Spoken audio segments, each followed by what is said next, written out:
ಮನಸ್ಥಿತಿಗಳು ಸಂಪೂರ್ಣವಾಗಿ ವಿಭಿನ್ನವಾಗಿವೆ ಮತ್ತು ಸಮಸ್ಯೆಗಳು ಸಂಪೂರ್ಣವಾಗಿ ವಿಭಿನ್ನವಾಗಿವೆ. ಬಂಗಾಲವನ್ನ ಸ್ವಲ್ಪ ಅರ್ಥ ಮಾಡ್ಕೊಳ್ಳೋದು ಕಷ್ಟ. ಲಕ್ಷ್ಮೀರ್ ಭಂಡಾರನಿ, ವಿದಾ ಭಂಡಾರನಿ, ಅದು ನನಗೆ ಸ್ವಲ್ಪವೇ. ಲಕ್ಷ್ಮೀರ್ ಭಂಡಾರ್, ಯುವ ಶ್ರೀ, ಯುವ ಸಾತಿ, ಇವುಗಳಿಂದ ಜನರ ಬಾಯಿ ಮುಚ್ಚಿಸುವ ಪ್ರಯತ್ನ ಮಾಡಲಾಗುತ್ತಿದೆ. ಒಂದು ಪಕ್ಷ ಹೆಚ್ಚು ಕೆಟ್ಟದಾಗಿದೆ ಮತ್ತು ಇನ್ನೊಂದು ಹಾಗೆ ಕಡಿಮೆ ಕೆಟ್ಟದಾಗಿದೆ. 20 ವರ್ಷ 30 ವರ್ಷಗಳಿಂದ ವೋಟ್ ಹಾಕ್ತಾ ಬಂದಿದ್ದಾರೆ. ಅವನ ಹೆಸರು ಕೂಡ ತೆಗೆದುಹಾಕಲಾಯಿತು. ನನ್ನ ಗಂಡನಿಗೂ ಕೆಟ್ಟದಾಗಿದೆ, ನನಗೂ ಆಗಿದೆ. ಈ ಬಾರಿ ಜನರು ಬದಲಾವಣೆ ಬಯಸುತ್ತಿದ್ದಾರೆ. ಜನರು ತುಂಬಾ ಬುದ್ಧಿವಂತರು ಮತ್ತು ಬಂಗಾಲಿಗಳು ಇನ್ನೂ ಹೆಚ್ಚು ಬುದ್ಧಿವಂತರು. ಹೇಳ್ಬೇಕಂದ್ರೆ ಹಾಗಾಗಿ ಏನಾಗುತ್ತದೆ ಎಂದು ಅವರಿಗೆ ತಿಳಿದಿದೆ. ಯಾರು ಬಂದ್ರೂ ಒಳ್ಳೆಯದೇ ಆಗುತ್ತದೆ. ನಮಸ್ಕಾರ ಮತ್ತು ಕೌಂಟ್ ಡೌನ್ ಬಂಗಾಲಕ್ಕೆ ಸ್ವಾಗತ.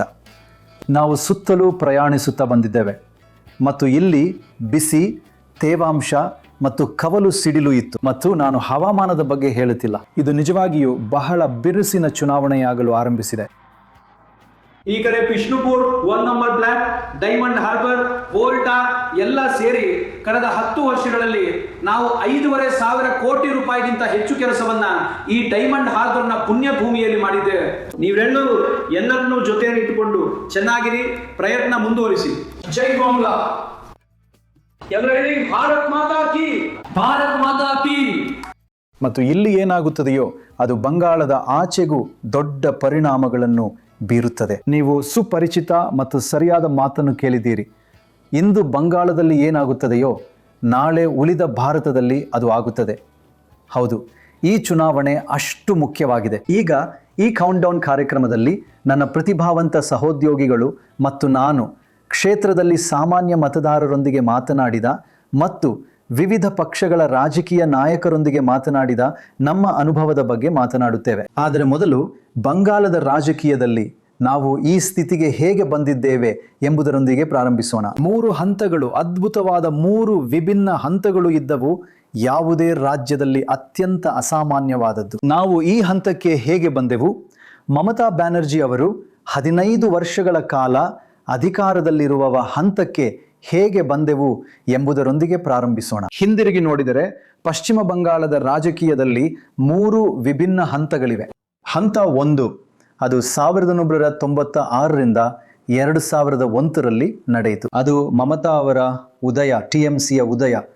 ಅಲ್ಲಿ ಅವರು ಕಾಂಗ್ರೆಸ್ ಅನ್ನು ಧ್ವಂಸ ಮಾಡಿದರು. ಕಾಂಗ್ರೆಸ್ ಒಂದೇ ಚುನಾವಣೆಯಲ್ಲಿ ಸುಮಾರು 40% ಕೇವಲ 8% ಇಳಿಯಿತು ಮತ್ತು ಅವರು ವಾಸ್ತವವಾಗಿ ಶೂನ್ಯದಿಂದ ಸುಮಾರು 31% ಏರಿದರು. ಅದು ಚುನಾವಣೆಗಳಲ್ಲಿ ಅಪರೂಪವಾಗಿ ಕಂಡುಬರುವ ಒಂದು ಅದ್ಭುತ ಬದಲಾವಣೆಯಾಗಿದೆ. ಈಗ 2ನೇ ಹಂತಕ್ಕೆ ಹೋಗೋಣ. ಅದು 2001 ಮತ್ತು 2016ರ ನಡುವೆ. ಅದು ಮತ್ತೆ TMCಯ ಉದಯ.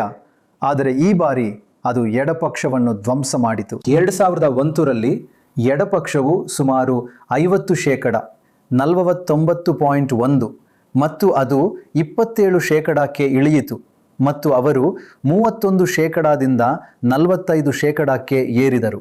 ಮತ್ತೊಮ್ಮೆ ಈ ಪ್ರಮಾಣದ ಬೃಹತ್ ಮತ್ತು ಅತ್ಯಂತ ಅಸಾಮಾನ್ಯ ಬದಲಾವಣೆ ಮತ್ತು ತಿರುವು ಭಾರತದ ಮತ್ತು ಪ್ರಪಂಚದಾದ್ಯಂತ ಎಲ್ಲಿಯೂ ರಾಜಕೀಯದಲ್ಲಿ ಅಪರೂಪವಾಗಿ ಕಂಡುಬರುತ್ತದೆ. ತದನಂತರ ಬಂಗಾಳ ರಾಜಕೀಯದ 3ನೇ ಹಂತ ಬರುತ್ತದೆ. 3ನೇ ಹಂತವು BJPಯ ಉದಯ. 3ನೇ ಹಂತವು 2016ರಿಂದ 2021 ಇತ್ತೀಚಿನ ಕೊನೆಯ ವಿಧಾನಸಭಾ ಚುನಾವಣೆ. ಹಾಗಾಗಿ BJPಯ ಉದಯವು ಕಾಂಗ್ರೆಸ್ ಮತ್ತು ಎಡಪಕ್ಷಗಳಲ್ಲಿ ಉಳಿದಿದ್ದನ್ನು ಧ್ವಂಸ ಮಾಡುತ್ತದೆ. 2016ರಲ್ಲಿ ಕಾಂಗ್ರೆಸ್ ಮತ್ತು ಎಡಪಕ್ಷಗಳು ಒಟ್ಟಾಗಿ ಸುಮಾರು 39.5 ಆಗಿದ್ದವು ಮತ್ತು ಅವು ಸುಮಾರು 10%ಕ್ಕೆ ಇಳಿದವು ಮತ್ತು BJP 10%ರಿಂದ 38%ಕ್ಕೆ ಏರಿತು. ಇವು ಅಸಾಧಾರಣ ಬದಲಾವಣೆಗಳು ಮತ್ತು ನಾವು ಈಗ ಇರುವ ಸ್ಥಿತಿ ಅದು. ನಾನು ಕೇಳುತ್ತೇನೆ, ನನಗೆ ಅನಿಸುತ್ತದೆ ಮೋನಿದೀಪ, ನನ್ನನ್ನು ತಪ್ಪಾಗಿ ತಿಳಿಯಬೇಡಿ, ಅದನ್ನು ಅನ್ಯಥಾ ಭಾವಿಸಬೇಡಿ. ಖಂಡಿತ ನೀವು ಭಾರತದ ಅತ್ಯಂತ ಗೌರವಾನ್ವಿತ ಪತ್ರಕರ್ತರಲ್ಲಿ ಒಬ್ಬರು. ನೀವು ಇಲ್ಲಿ ವಾಸಿಸಿದ್ದೀರಿ, ನೀವು ರಾಜಕೀಯವನ್ನು ನೋಡಿದ್ದೀರಿ, ನೀವು ಅದನ್ನು ಬೇರೆ ಯಾರಿಗಿಂತಲೂ ಚೆನ್ನಾಗಿ ಅರ್ಥ ಮಾಡಿಕೊಂಡಿದ್ದೀರಿ. ಆದ್ದರಿಂದ ನಮಗೆ ಅದನ್ನು ವಿವರಿಸಿ, ವಿಶೇಷವಾಗಿ ಈ ಯುವಕನಿಗೆ. ಈ 3 ಹಂತಗಳು ಕಾಂಗ್ರೆಸ್ಸಿನ ನಷ್ಟದ ಮೇಲೆ ಮಮತಾ ಬಂದಿದ್ದು, ನಂತರ ಎಡಪಕ್ಷಗಳ ನಷ್ಟದ ಮೇಲೆ ಮತ್ತು ನಂತರ BJP ಇದ್ದಕ್ಕಿದ್ದಂತೆ ಇಷ್ಟು ವೇಗವಾಗಿ ಬೆಳೆದಿದ್ದು. ಏನಾಯಿತು? ಈ ಬದಲಾವಣೆ ಯಾಕೆ ಆಯಿತು? ಇತಿಹಾಸಕ್ಕೆ ತುಂಬಾ ಹೋಗ್ಲಿಷ್ಟಲ್ಲ. ನಾನು ಇಡೀ ದಿನ ತೆಗೆದುಕೊಳ್ಬಹುದು. ಆದ್ರೆ ನಿಜವಾದ ವಿಷಯವೆಂದ್ರೆ ಮಮತಾ ಅವರು ತಮ್ಮ ತೃಣಮೂಲ ಕಾಂಗ್ರೆಸ್ ಅನ್ನ 1998ರಲ್ಲಿ ಸ್ಥಾಪಿಸಿದ್ರು ಮತ್ತು ನಂತರ 2004ರಲ್ಲಿ ಆದಾಗ್ಯೂ ಆರಂಭಿಕ ಯಶಸ್ಸಿನ ನಂತರ ಅವರಿಗೆ ಸಂಸತ್ತಿನಲ್ಲಿ ಒಂದು ಸ್ಥಾನ ಸಿಕ್ಕಿತು. ಆಕೆ ತನ್ನ ಪಕ್ಷವನ್ನ ಪ್ರತಿನಿಧಿಸುವ ಸಂಸತ್ತಿನಲ್ಲಿನ ಏಕೈಕ ವ್ಯಕ್ತಿಯಾಗಿ ಕುಸಿದಿದ್ದರು. ಅದು 2004 ಮತ್ತು ಆ ಸಮಯದಲ್ಲಿ ಬಹಳಷ್ಟು ಜನರು ಮಮತಾ ಅವರನ್ನ ಕಡೆಗಣಿಸಿದ್ರು. ಆದರೆ ನೀವು ಕಡೆಗಣಿಸಲಿಲ್ಲ. ಇಲ್ಲ, ಅಂದ್ರೆ ನಾನು ನೋಡ್ತಾ ಬಂದಿದ್ದೇನೆ. ಏನೋ ಆಗಲಿದೆ ಎಂದು ನೀವು ನೋಡಿದ್ದೀರಿ. ನಾನು 1984ರಿಂದ ಆಕೆಯನ್ನು ನೋಡುತ್ತಾ ಇದ್ದೇನೆ ಮತ್ತು ಕತೆ ಮುಗಿದಿಲ್ಲ ಎಂದು ನನಗೆ ತಿಳಿದಿತ್ತು. ನೀವು 84ರಲ್ಲಿ ಹುಟ್ಟಿರಲಿಲ್ಲ. ಕಮಾನ್, ಹೇಗಿದ್ದರೂ ಮುಂದುವರಿಯೋಣ. ಹಾಗಾಗಿ ಮಮತಾ ಬ್ಯಾನರ್ಜಿ 2004ರಲ್ಲಿ ತೃಣಮೂಲ ಕಾಂಗ್ರೆಸ್ನ ಏಕೈಕ MP. ಮತ್ತು ಮುಂದೆ ಏನಾಗುತ್ತೆ ಅಂದರೆ ಸಚ್ಚಾರ್ ಸಮಿತಿ ಬರುತ್ತದೆ. ಸಚ್ಚಾರ್ ಸಮಿತಿ ಇದು ಭಾರತದಾದ್ಯಂತ ಮುಸ್ಲಿಮರ ಸ್ಥಿತಿಯನ್ನು ಪರಿಶೀಲಿಸುತ್ತದೆ ಮತ್ತು ಪಶ್ಚಿಮ ಬಂಗಾಳದ ದಾಖಲೆ ತುಂಬ ಕಳಪೆಯಾಗಿದೆ ಎಂದು ಹೇಳುತ್ತದೆ. ಮತ್ತು ಆಕೆ ಅದನ್ನು ಹಿಡಿದುಕೊಳ್ತಾರೆ. ಸರಿ, ಆಕೆ ಅದನ್ನು ಹಿಡಿದುಕೊಳ್ತಾರೆ ಮತ್ತು ನಾವು ವಾಸ್ತವವಾಗಿ ಅದರೊಳಗೆ ಹೋಗೋಣ. ಇಲ್ಲಿನ ಹಿಂದೂ ಮುಸ್ಲಿಂ ಅಂಶ, ಆದರೆ ಆ ಬದಲಾವಣೆಯಲ್ಲಿ ಅದು ಪ್ರಮುಖವಾಗಿತ್ತು ಎಂದು ನೀವು ಹೇಳುತ್ತಿದ್ದೀರಿ. ಬದಲಾವಣೆಯಲ್ಲಿ ಪ್ರಮುಖವಾದದ್ದು ನಿಮ್ಗೆ ಗೊತ್ತಲ್ಲ, ಎಡಪಕ್ಷಗಳಿಂದ ಬೆಂಬಲ ದೂರ ಸರಿಯುವುದು ಮತ್ತು ಮಮತಾ ಬ್ಯಾನರ್ಜಿ ಆ ಅವಕಾಶವನ್ನು ಸಂಪೂರ್ಣವಾಗಿ ಬಳಸಿಕೊಂಡಿದ್ದು. ಅದರ ಜೊತೆಗೆ ಮರೆಯಬೇಡಿ ಸಿಂಗೂರ್ ಮತ್ತು ನಂದಿಗ್ರಾಮ್. ಬಿಜೆಪಿಯ ಇತ್ತೀಚಿನ ಏಳಿಗೆಯ ಬಗ್ಗೆ ಏನು? ಎಂತಹ ಅಸಾಧಾರಣ ಏರಿಕೆ! ಹಾಗೆ ನೋಡಿದರೆ ನಿಮಗೆ ಗೊತ್ತಲ್ಲ, ಬಂಗಾಳ ಒಂದು ಬದಲಾವಣೆಗಾಗಿ ಕಾಯುತ್ತಿತ್ತು. 37 ವರ್ಷಗಳ ಕಾಲ CPM ಮತ್ತು ಅದರ ಮಿತ್ರ ಪಕ್ಷಗಳು ರಾಜ್ಯವನ್ನು ಆಳಿದವು. ಕಾಂಗ್ರೆಸ್ ಯಾವಾಗಲೂ 2ನೇ ಸ್ಥಾನದಲ್ಲಿ ಮತ್ತು ಕಾಂಗ್ರೆಸ್ ಸಾಮಾನ್ಯವಾಗಿ ದೆಹಲಿಯಲ್ಲೇ ಹೆಚ್ಚು ಆಸಕ್ತಿ ಹೊಂದಿತ್ತು.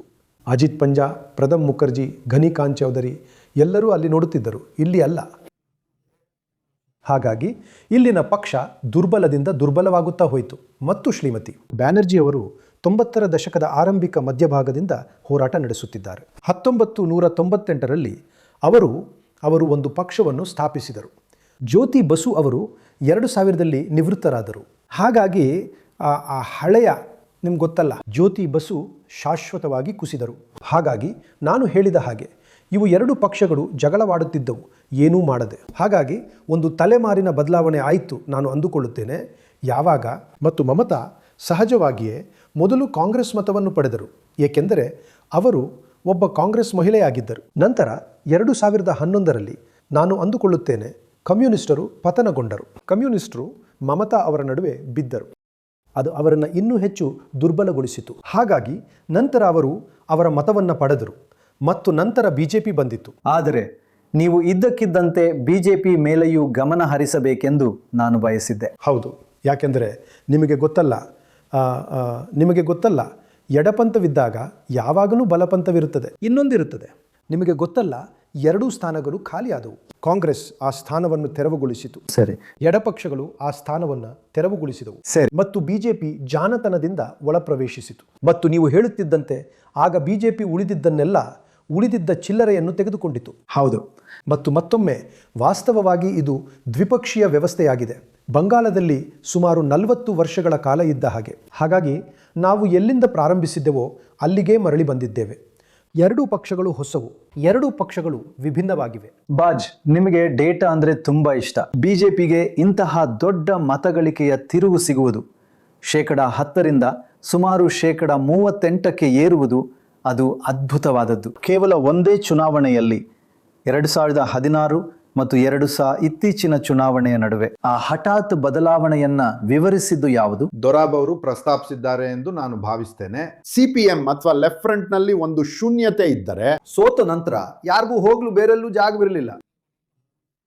ಅಂದ್ರೆ CPM ಒಂದು ಪರ್ಯಾಯವಾಗಿರಲಿಲ್ಲ. ಅವ್ರ ಬಳಿ ಇನ್ನು ಮುಂದೆ ನಾಯಕತ್ವ ಇರಲಿಲ್ಲ. BJP ಬಳಿ ಹಣವಿತ್ತು, ಅದ್ರ ಬಳಿ ರಾಷ್ಟ್ರೀಯ ನಾಯಕತ್ವವಿತ್ತು. ನಾನು ಭಾವಿಸ್ತೇನೆ ಅವರು ಇದನ್ನ ಸೆರೆ ಹಿಡಿಯಲು ಸಾಧ್ಯವಾಯಿತು. ಮತ್ತು ನಾನು ಭಾವಿಸ್ತೇನೆ ಅವರು CPM ಕ್ಯಾಡರ್ನ ಬಹಳಷ್ಟು ಜನರನ್ನು ಪಡೆದರು. ಅದು ಕೂಡ ತಳಮಟ್ಟದಲ್ಲಿ ಕೆಲಸ ಮಾಡುತ್ತದೆ. ಅದು ಅವರಿಗೆ ಸಹಾಯ ಮಾಡಿತ್ತು, ಗೊತ್ತಲ್ಲ? ಅದು ಹೌದು, ಅವರು ಬದುಕಿದ್ದೇ ಅದ್ರ ಮೇಲೆ. ಹೌದು. ಆದರೆ ಲೆಫ್ಟ್ ಅವರು BJPಗೆ ಹೋಗಿದ್ದು ನಿಜಕ್ಕೂ ಆಶ್ಚರ್ಯಕರ. ಹಾಗಾದರೆ ಬಾಜ್ ಅವರಿಂದ ಮುಂದುವರಿಸಿ. ನೀವು ಎತ್ತಿದ ಅಂಶಗಳಲ್ಲಿ ಒಂದು ಬಿಜೆಪಿಯು ಸ್ವಲ್ಪ ಬದಲಾಗಿದೆ ಎಂಬುದು. ಯಾವ ರೀತಿಯಲ್ಲಿ? ಸರಿ, 2021ರಲ್ಲಿ ದೆಹಲಿಯಿಂದ ಬಿಜೆಪಿ ನಾಯಕರು ಅಲೆ ಅಲೆಯಾಗಿ ಬರುತ್ತಿದ್ದರು. ಕೇಂದ್ರ ಬಿಜೆಪಿ ನಾಯಕತ್ವವೇ ಇಲ್ಲಿ ಚುನಾವಣೆಯನ್ನು ನಡೆಸುತ್ತಿರುವಂತಿತ್ತು. ಅದು ಬದಲಾಗಿದೆ. ಪ್ರಧಾನಮಂತ್ರಿಯವರು ಬಂದು ಮಮತಾ ಬ್ಯಾನರ್ಜಿಯವರ ಮೇಲೆ ವೈಯಕ್ತಿಕವಾಗಿ ದಾಳಿ ಮಾಡಿದ್ರು. ಈಗ ಅವರು ತಮ್ಮ ಯಾವುದೇ ರ್ಯಾಲಿಗಳಲ್ಲಿ ಆಕೆಯ ಹೆಸರನ್ನ ಹೇಳುವುದಿಲ್ಲ. ಆಕೆ ದೀದಿ ದೀದಿ ಎಂದಾಗ ಅದು ಒಂದು ದೊಡ್ಡ ತಪ್ಪಾಗಿತ್ತು. ದೀದಿ ದೀದಿ, ಹೌದು, ಆ ಕೀಟಲೆ ನಿಜವಾಗಿಯೂ ಕೆಟ್ಟದಾಗಿ ಪರಿಣಮಿಸಿತು. ಹಾಗಾಗಿ ಈ ಬಾರಿ ಅವರು ಆಕೆಯ ಹೆಸರನ್ನು ಕೂಡ ಪ್ರಸ್ತಾಪಿಸುವುದಿಲ್ಲ. ಮತ್ತು ಬಂಗಾಳಿ ಮತದಾರರ ಕಡೆಗೆ ಬಿಜೆಪಿಯ ಕಾರ್ಯತಂತ್ರವು ಬದಲಾಗುತ್ತಿದೆ. ನಾವು ಅದ್ರ ಬಗ್ಗೆ ಇನ್ನೂ ಸ್ವಲ್ಪ ಹೆಚ್ಚು ಮಾತಾಡ್ತೀವಿ ಅಂತ ನನಗೆ ಖಾತ್ರಿ ಇದೆ. ಹೌದು, ಅದು ಬದಲಾಗುತ್ತಿದೆ. ಆದರೆ ಅವರು ದೀದಿ ಅಥವಾ ದೀದಿ ಎಂದು ಹೇಳುವುದಿಲ್ಲ, ಬದಲಿಗೆ ಅವರು ಗುಸ್ಪೆಟಿಯಾ ಎಂದು ಹೇಳುತ್ತಾರೆ. ಆದರೆ ಚಲೋ, ನೀವು ಹೇಳಿದಂತೆ ನಾವು ಅದಕ್ಕೆ ಮತ್ತೆ ಬರೋಣ. ಮತ್ತು ನಾನು ಮಹಿಳಾ ಮತದಾರರ ಬಗ್ಗೆ ಶಿಖಾ ಮತ್ತು ಮನೀಶ್ ಬಳಿ ಬರಲು ಬಯಸುತ್ತೇನೆ. ನೀವು ಮಮತಾ ಅವರ ನಿಜವಾದ ಶಕ್ತಿಯನ್ನು ನೋಡಿದರೆ ಅವರು ಮಹಿಳಾ ಮತದಾರರಲ್ಲಿ ಎಷ್ಟು ಪ್ರಬಲರಾಗಿದ್ದಾರೆ ಎಂಬುದು ಆಶ್ಚರ್ಯಕರವಾಗಿದೆ. ಕೇವಲ ಡೇಟಾವನ್ನು ನೋಡಿ ಹೆಚ್ಚಿನ ಮಹಿಳೆಯರು ಟಿಎಂಸಿಯನ್ನ ಬೆಂಬಲಿಸ್ತಾರೆ. ಬಿಜೆಪಿಗಿಂತ ಟಿಎಂಸಿಯ ಮುನ್ನಡೆ ಅದ್ಭುತವಾಗಿದೆ. ಪುರುಷರಲ್ಲಿ ಇದು ಬಿಜೆಪಿಗಿಂತ ಕೇವಲ 4% ಮುನ್ನಡೆಯಾಗಿದೆ. ಟಿಎಂಸಿ ಬಿಜೆಪಿಗಿಂತ 4% ಹೆಚ್ಚು. ಮಹಿಳೆಯರಲ್ಲಿ ಇದು ಬಿಜೆಪಿಗಿಂತ 10% ಹೆಚ್ಚಾಗಿದೆ. 10% ಹೆಚ್ಚು. ಇದು ಯಾವುದೇ ಚುನಾವಣಾ ಮಾನದಂಡಗಳ ಪ್ರಕಾರ ಒಂದು ದೊಡ್ಡ ಅಂತರವಾಗಿದೆ. ಹಾಗಾಗಿ ನೀವು ವಿವಿಧ ಹಿಂದೂಗಳು, ಮುಸ್ಲಿಮರು, ಮೇಲ್ಜಾತಿ, ಕೆಳಜಾತಿಯ ಅನೇಕ ಮಹಿಳೆಯರೊಂದಿಗೆ ಮಾತನಾಡಿದ್ದೀರಿ. ಮಮತಾ ಅವರೊಂದಿಗೆ ಇರುವ ಈ ಅನ್ಯೋನ್ಯತೆ, ಈ ಆಕರ್ಷಣೆ ಏನು? ನೀವು ಹೇಳಿದ್ದು ಸರಿ. ಮಮತಾ ಇವತ್ತಿಗೂ ಕೂಡ ಎಲ್ಲ ಜಾತಿ, ವರ್ಗ, ಸಮುದಾಯಗಳ ಮಹಿಳೆಯರ ನಡುವೆ ಭಾರಿ ಜನಪ್ರಿಯತೆಯನ್ನ ಹೊಂದಿದ್ದಾರೆ. ಮತ್ತು ನನಗನ್ನಿಸುತ್ತಾ ಈ ನಿಷ್ಠೆಯ ಬಹುಪಾಲು ಈ ಕಾರಣದಿಂದಲೂ ಬಂದಿದೆ. ಏನಂದ್ರೆ ಅವರು ಅಧಿಕಾರದಲ್ಲಿದ್ದ ಕಳೆದ ವರ್ಷಗಳಲ್ಲಿ ಅವರು ಯೋಜನೆಗಳನ್ನು ಪ್ರಾರಂಭಿಸಿದ್ದಾರೆ. ಅದು ಅವರಿಗೆ ನೇರವಾಗಿ ಪ್ರಯೋಜನವನ್ನು ನೀಡಿದೆ. ವಿದ್ಯಾರ್ಥಿಗಳಿಗೆ ಯಾವ ಕುಣಾಶ್ರೀ ಇದೆಯೋ ಆಗ ದೊಡ್ಡ ಭಾಗವಶ್ರೀ ಇಷ್ಟೆಲ್ಲ ಕೊಡ್ತಿದ್ದಾರೆ ನಮಗೆ, ನಮ್ಮ ಜನರಿಗೆ ಅದು ಇಷ್ಟ ಆಗುತ್ತದೆ. ಮತ್ತು ನಮಗಾಗಿ ಸೈಕಲ್, ಫೋನ್ ಇವೆಲ್ಲವನ್ನು ದಾನ ಮಾಡ್ತಿದ್ದಾರೆ. ಎಲ್ಲವೂ ನಮಗೆ ಇಷ್ಟವಾಗುತ್ತದೆ.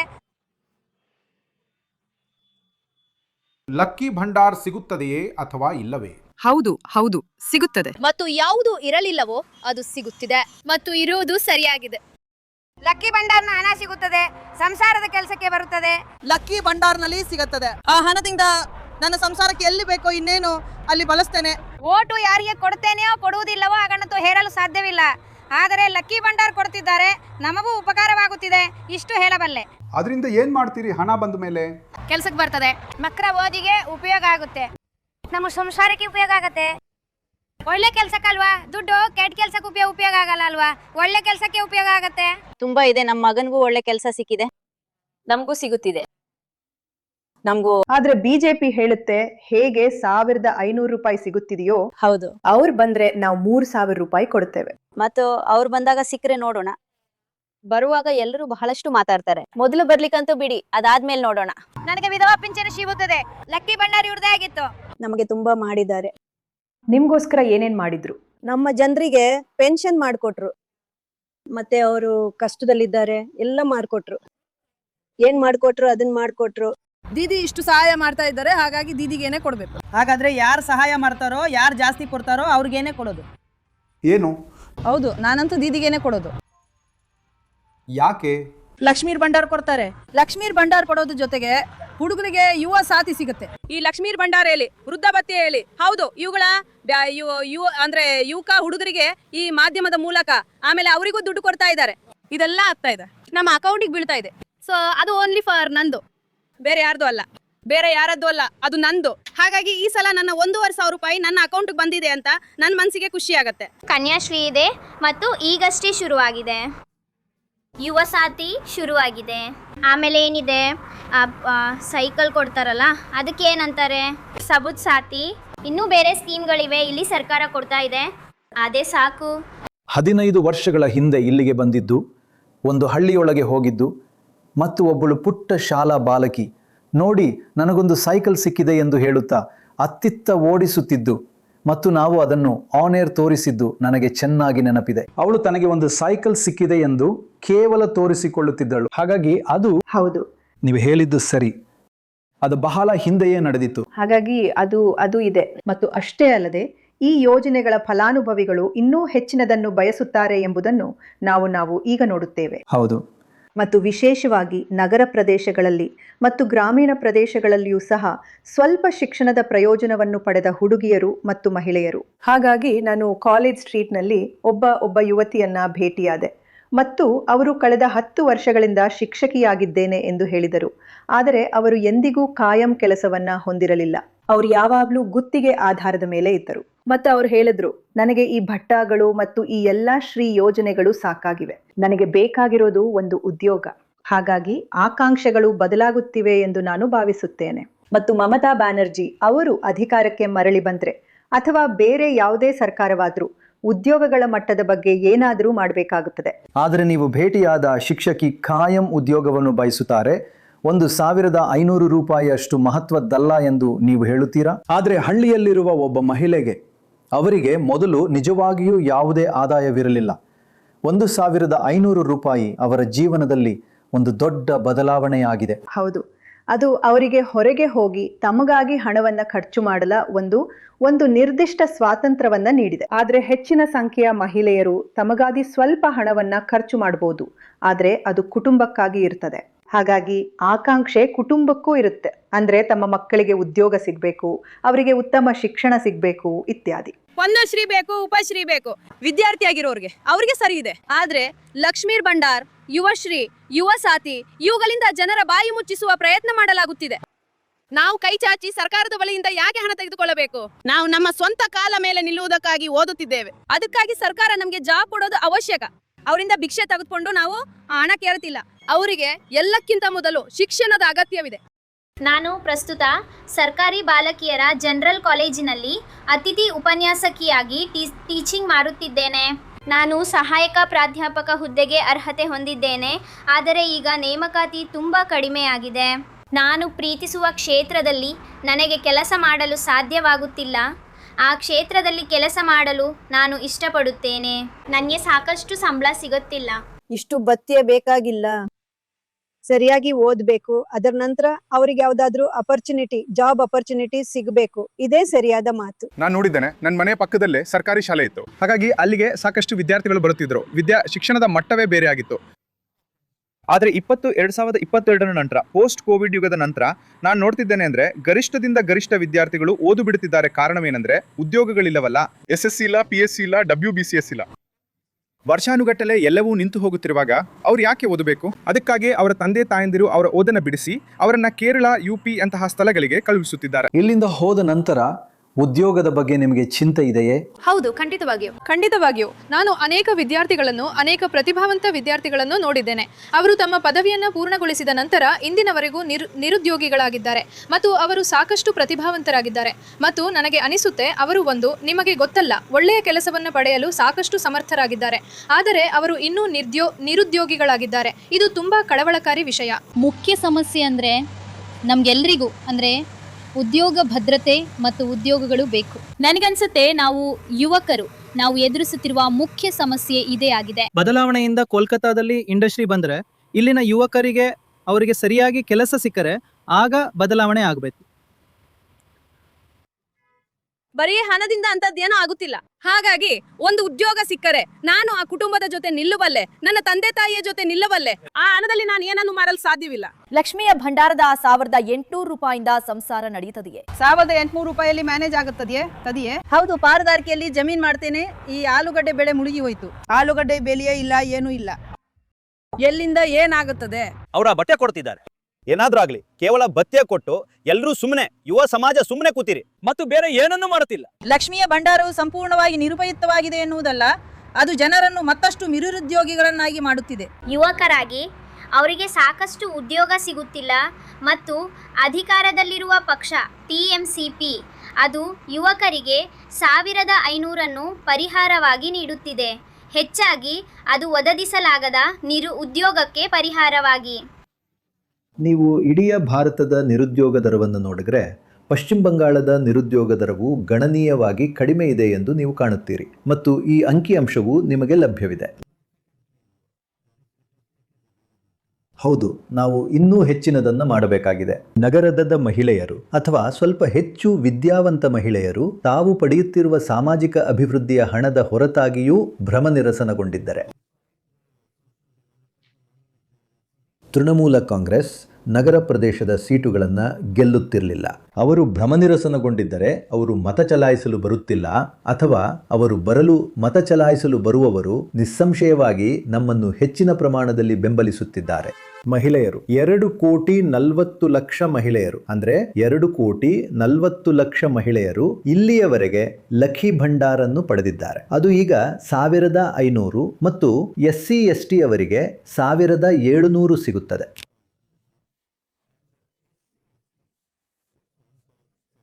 ಮನೀಶ್, ನೀವು ಉತ್ತರ ಬಂಗಾಳದಾದ್ಯಂತ ಪ್ರಯಾಣಿಸಿದ್ದೀರಿ ಮತ್ತು ನೀವು ಅನೇಕ ಮಹಿಳೆಯರೊಂದಿಗೆ ಮಾತನಾಡಿದಾಗ ಕೆಲವು ಅದ್ಭುತ ಸಂಶೋಧನೆಗಳನ್ನು ನಮಗೆ ಹೇಳುತ್ತಿದ್ದೀರಿ ಅಲ್ವಾ? ಪ್ರಣಯ್ ಜೊತೆಗೆ ಅಸ್ಸಾಂನ ಚುನಾವಣೆಯನ್ನು ಕವರ್ ಮಾಡುತ್ತಿದ್ದೆ.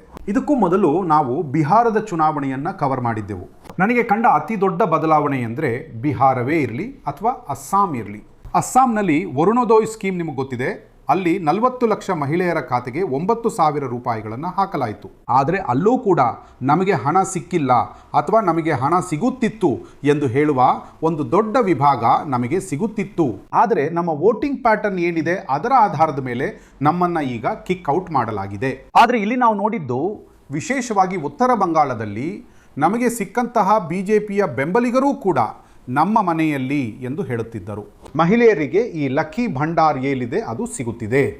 ಲಕ್ಕಿ ಭಂಡಾರ್ ನನಗೆ ಅನಿಸುತ್ತದೆ ದೇಶದಲ್ಲಿ ಚಾಲ್ತಿಯಲ್ಲಿರುವ ಏಕೈಕ ಯೋಜನೆಯಾಗಿದ್ದು ಇದರಲ್ಲಿ ಫಲಾನುಭವಿಗಳ ಸಂಖ್ಯೆ 2,40,00,000. 2,40,00,000 ಬಹಳ ದೊಡ್ಡ ಸಂಖ್ಯೆ ಆಗುತ್ತೆ. ಮತ್ತು ನಾನಿಲ್ಲಿ ನೋಡಿದ ವ್ಯತ್ಯಾಸವೇನೆಂದರೆ ಇಲ್ಲಿ ಹೊರಗಿಡುವಿಕೆ ಇರಲಿಲ್ಲ ಮತ್ತು ನೀವು ನಾವು ಕೂಡ ಎಲ್ಲರೂ ಸರಿ, ಹೌದು. ಮತ್ತು 2,000 ಅಂದರೆ 2,40,00,000 ಮಹಿಳೆಯರು. ಹೌದು, ಮತ್ತು ಮೋನಿದಿ ಇದ್ದಾರೆ. 2021 ಚುನಾವಣೆಯಲ್ಲಿ ಕೊರೋನಾದ 2ನೇ ಹಂತವಿತ್ತು. ಹಾಗಾಗಿ ಮೋನಿದಿ ಅದರಲ್ಲಿ ಪದೇ ಪದೇ ನನ್ನನ್ನು ಸಿಲಿಗುರಿಯ ಕಡೆ, ಉತ್ತರ ಬಂಗಾಳದ ಕಡೆಗೆ ಕಳುಹಿಸುತ್ತಿದ್ದರು. ಆ ಸಮಯದಲ್ಲಿ ನಾವು ನೋಡಿದ್ದು BJPಗಾಗಿ ಒಂದು ಅಗ್ರೆಷನ್ ಮಹಿಳೆಯರಲ್ಲಿಯೂ ಕೂಡ. ಆದರೆ ಈ ಬಾರಿ ನಾವು ನೋಡುತ್ತಿದ್ದೆವು ಯಾವೆಲ್ಲ ಮಹಿಳೆಯರು ನಮಗೆ ಸಿಗುತ್ತಿದ್ದರೋ ಲಕ್ಕಿ ಭಂಡಾರ್ ಸಿಗುತ್ತಿದೆ. ಮತ್ತು ಅದು ನಿಮಗೂ ಗೊತ್ತಿದೆಯೇ, ಎಲ್ಲೆಲ್ಲಿ ಕ್ಯಾಶ್ ಟ್ರಾನ್ಸ್ಫರ್ ಆಗುತ್ತದೆಯೋ ಅಲ್ಲಿ ಇನ್ಕಂಬೆಂಟ್ ಗವರ್ಮೆಂಟ್ ವಿರುದ್ಧ ಆಂಟಿ ಇನ್ಕಂಬೆನ್ಸಿ ಕಡಿಮೆಯಾಗುತ್ತದೆ. ಆದರೆ ಉತ್ತರ ಬಂಗಾಳ ಅವರ ಎಪಿ ಸೆಂಟರ್ ಆಗಿದೆ, ಅದು ಅವರ ಸ್ಟ್ರಾಂಗ್ ಹೋಲ್ಡ್ ಆಗಿದೆ. ಅಲ್ಲಿ ಈ ಬಾರಿ ನಾನು ನೋಡಿದೆ ಮಮತಾ ಬ್ಯಾನರ್ಜಿಗಾಗಿ ಒಂದು ಟಿಲ್ಟ್ ಇತ್ತು. ಆದರೆ ಇಲ್ಲಿ ಮತ್ತು ಹೇಳುವುದಾದರೆ ಬಿಹಾರ ಮತ್ತು ಅಸ್ಸಾಂ ಇವುಗಳ ನಡುವೆ ಒಂದು ಸ್ಲೈಡ್ ವ್ಯತ್ಯಾಸ ಕೆಲವು ಸಮಯದಿಂದ ನಡೆಯುತ್ತಿದೆ.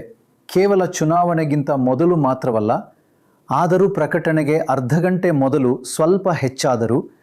ಆದರೆ 5,000 10,000 ಹಾಗೆ ಅಲ್ಲ, ಸರಿತಾನೆ? 1,000 10,000 ಸರಿತಾನೆ?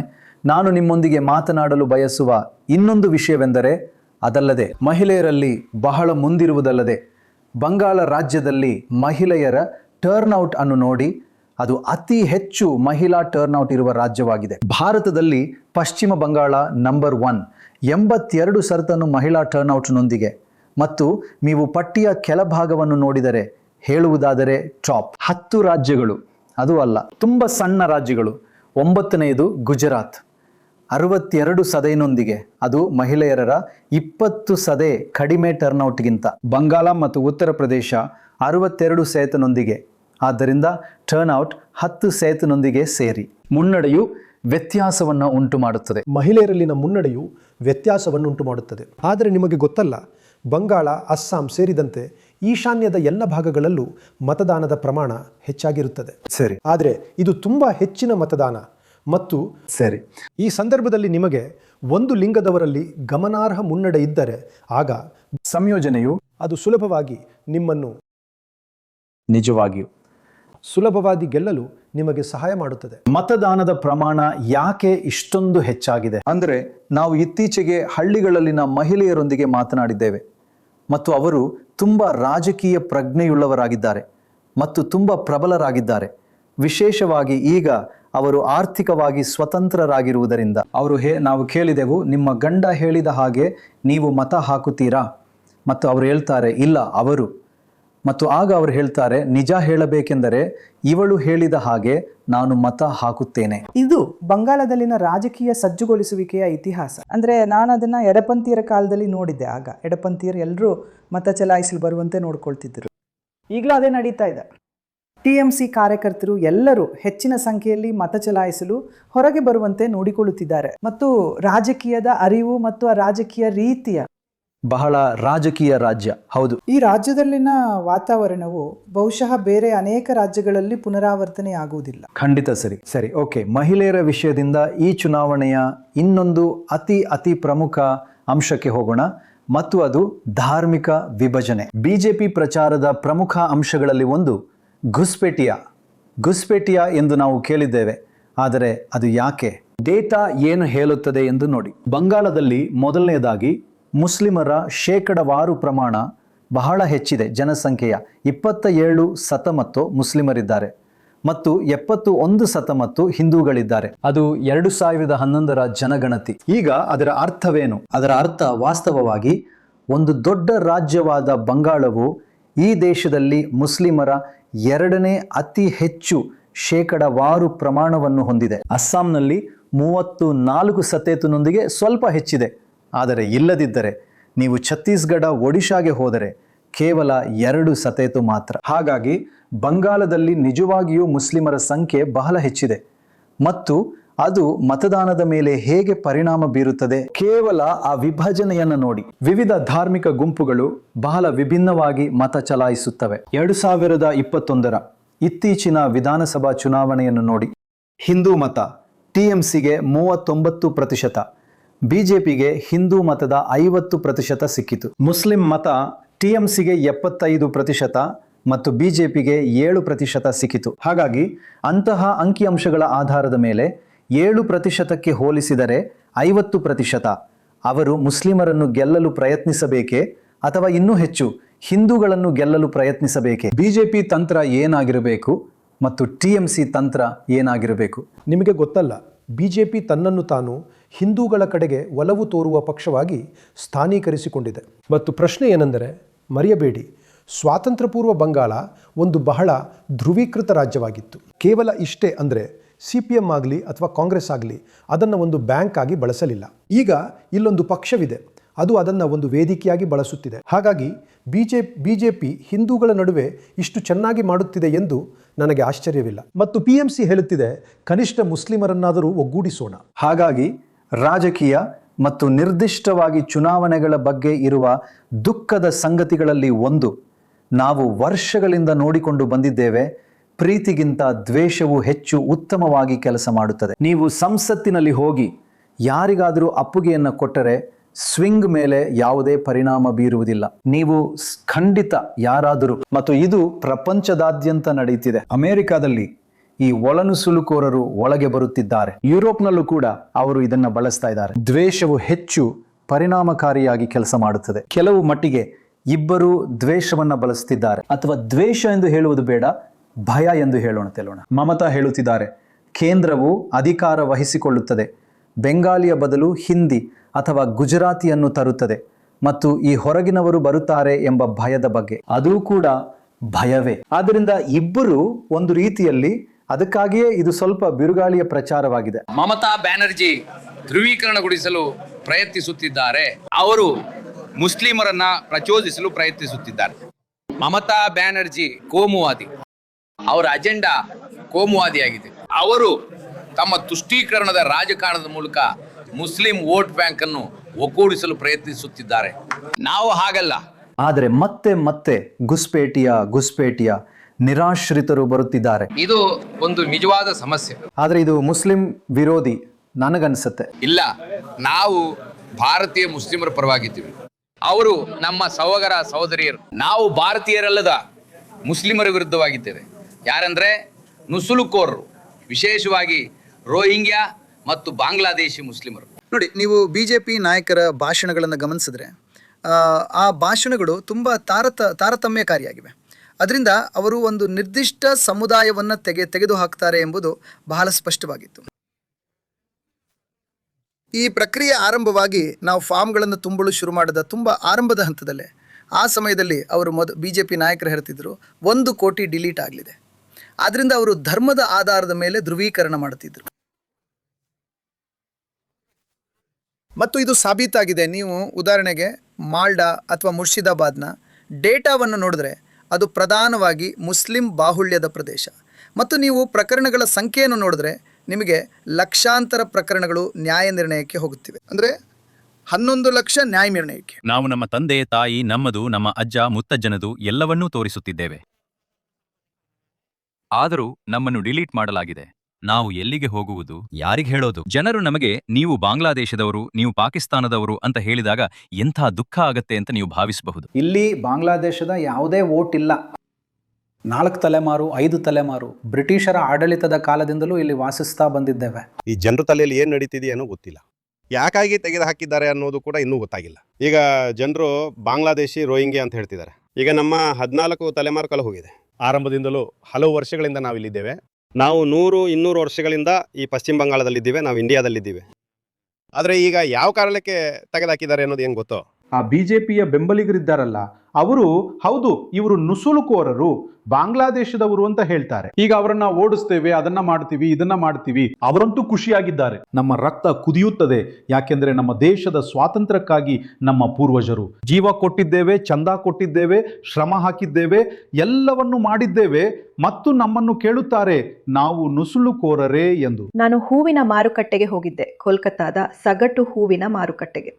ಮತ್ತು ಗುಸ್ಪೈಥಿಯಾ ಎಂಬ ಪದವನ್ನು ತುಂಬಾ ಬಾರಿ ಬಳಸಲಾಗುತ್ತಿತ್ತು. ಪ್ರತಿಯೊಬ್ಬರೂ ಈ ವಿಷಯದ ಬಗ್ಗೆ ಮಾತನಾಡುತ್ತಿದ್ದರು. ನಿಮಗೆ ಗೊತ್ತಾ, ಬಹುಶಃ ಇದರಲ್ಲಿ ಸ್ವಲ್ಪ ಸತ್ಯ ಇರಬಹುದು ಅಂತ. ಈಗ ಈ ಪದವನ್ನ ಹಿಂದೆ ಯಾರೂ ಕೇಳಿರ್ಲಿಲ್ಲ, ಆದ್ರೆ ಇದ್ದಕ್ಕಿದ್ದಂತೆ ಇದು ತುಂಬಾ ಸಾಮಾನ್ಯವಾದ ಪದವಾಗಿದೆ. ಆದ್ರೆ ನಾನ್ ಹೇಳೋದೇನಂದ್ರೆ, ನಿಮ್ಗೆ ಗೊತ್ತಾ, ಮಮತಾ ಬ್ಯಾನರ್ಜಿ ಮತ್ತು TMC ಕೂಡ BJPಯ ಪ್ಲೇ ಬುಕ್ನಿಂದ ಏನನ್ನೋ ಎರವಲು ಪಡೆದಿದ್ದಾರೆ. ನೀವು ದಿಘಾದಲ್ಲಿ ಜಗನ್ನಾಥ ದೇವಾಲಯವನ್ನ ನಿರ್ಮಿಸುತ್ತಿದ್ದೀರಿ. ನೀವು ಒಂದು ದೊಡ್ಡ ಸಾಂಸ್ಕೃತಿಕ ಸಂಕೀರ್ಣವನ್ನ ನಿರ್ಮಿಸುತ್ತಿದ್ದೀರಿ. ಹಾಗಾಗಿ ಅವರು ಓಲೈಸಲು ಪ್ರಯತ್ನಿಸುತ್ತಿದ್ದಾರೆ. ಮಾದುರ್ಗ ಹೆಚ್ಚು ಹಿಂದೂಗಳನ್ನ, ಅಥವಾ ನೀವು ಇಮಾಮ್ಗೆ ಭತ್ಯ ನೀಡುತ್ತಿದ್ದೀರಿ. ಆದ್ರಿಂದ ನನಗೆಲ್ಲೋ ಅನ್ಸುತ್ತೆ ಇಲ್ಲ. ಆದರೆ ಅವರು TMC ಎಂದರೆ ಟೆಂಪಲ್, ಮಸ್ಜಿದ್ ಮತ್ತು ಚರ್ಚ್ ಎಂದು ಹೇಳುತ್ತಾರೆ. ಹಾಗಾಗಿ ಆದ್ರೆ ನೀವು ಸೀಟುಗಳನ್ನು ನೋಡಿದ್ರೆ ಸರಿ, ಮುಸ್ಲಿಂ ಜನಸಂಖ್ಯೆ 30% ಇರುವಂತ ಸುಮಾರು 88-89 ಸೀಟುಗಳಿದೆ. TMC ಅವುಗಳನ್ನ ಆ 86 ಸೀಟುಗಳನ್ನು ಕ್ಲೀನ್ ಸ್ವೀಪ್ ಮಾಡುತ್ತದೆ. ಆದ್ರೆ ಅವರು ಹಿಂದೂ ಸೀಟುಗಳಲ್ಲೂ ಅಷ್ಟೇನು ಕೆಟ್ಟದಾಗಿ ಮಾಡೋದಿಲ್ಲ.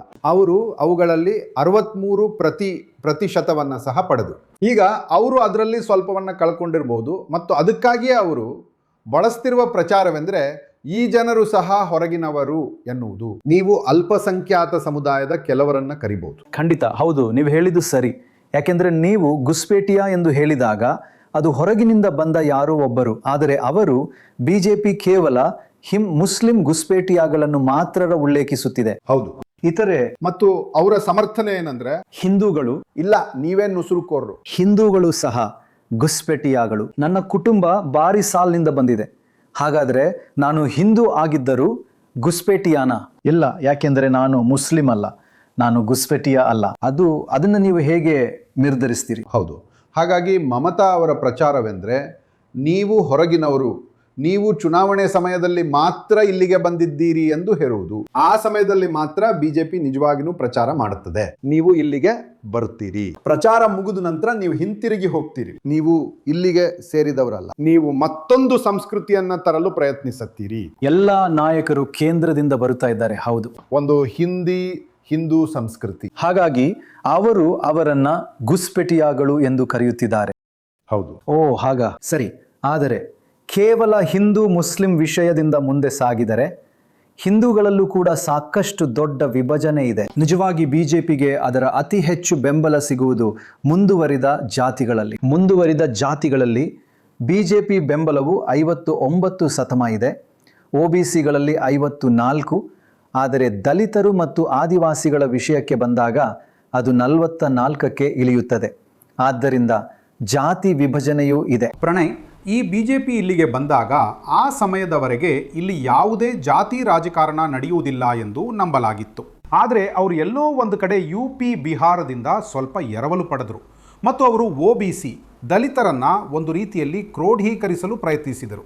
ಮತ್ತು ರಾಜವಂಶಿ ಸಮುದಾಯ, ಮತುವಾ ಸಮುದಾಯ ಇವರ ನಡುವೆ ಅವರು ತಲುಪಿದರು. ಮತ್ತು 2019 ಅಥವಾ 2021 ಈ ಎರಡರಲ್ಲೂ ಅವರ ಯಶಸ್ಸು ಏನಿದೆ, ಈ ಎರಡೂ ಸಮುದಾಯಗಳ ಅವರ ಪರವಾದ ಕ್ರೋಢೀಕರಣ ಮತ್ತು ಮೇಲ್ಜಾತಿಯ TMC ವಿರೋಧಿ ಮತ ಏನಿತ್ತು, ಮೊದಲು ಅದು ಎಡಪಕ್ಷ ಮತ್ತು ಕಾಂಗ್ರೆಸ್ ಜೊತೆ ಇರುತ್ತಿತ್ತು, ಅದು BJPಗೆ ವರ್ಗಾವಣೆಗೊಂಡಿತ್ತು. ಆದರೆ ನಾವು ಈ ಬಾರಿ ನೋಡಿದ್ದೇವೆ, ವಿಶೇಷವಾಗಿ ಉತ್ತರ ಬಂಗಾಳದಲ್ಲಿ ಅಲ್ಲಿ ರಾಜವಂಶಿ ಸಮುದಾಯದ ಪ್ರಾಬಲ್ಯವು ಸಾಕಷ್ಟು ಹೆಚ್ಚಾಗಿದೆ.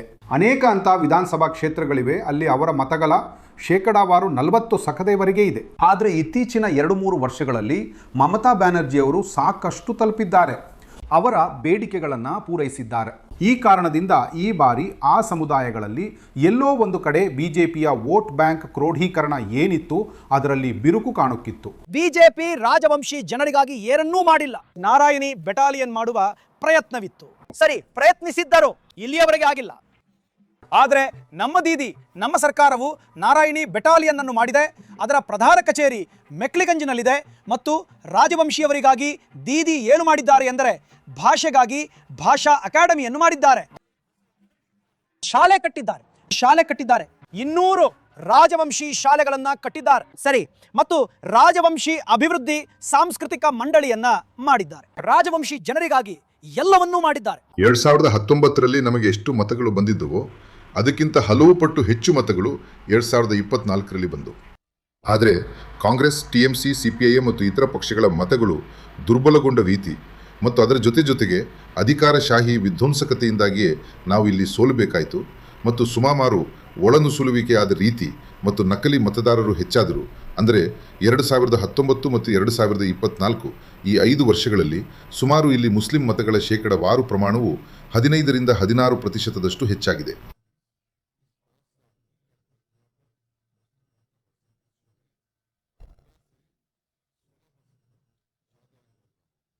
ಹಿಂದೂ ಮತಗಳು ಕೂಡ BJPಯ ಹಿಂದೆ ಏಕರೂಪವಾಗಿಲ್ಲ.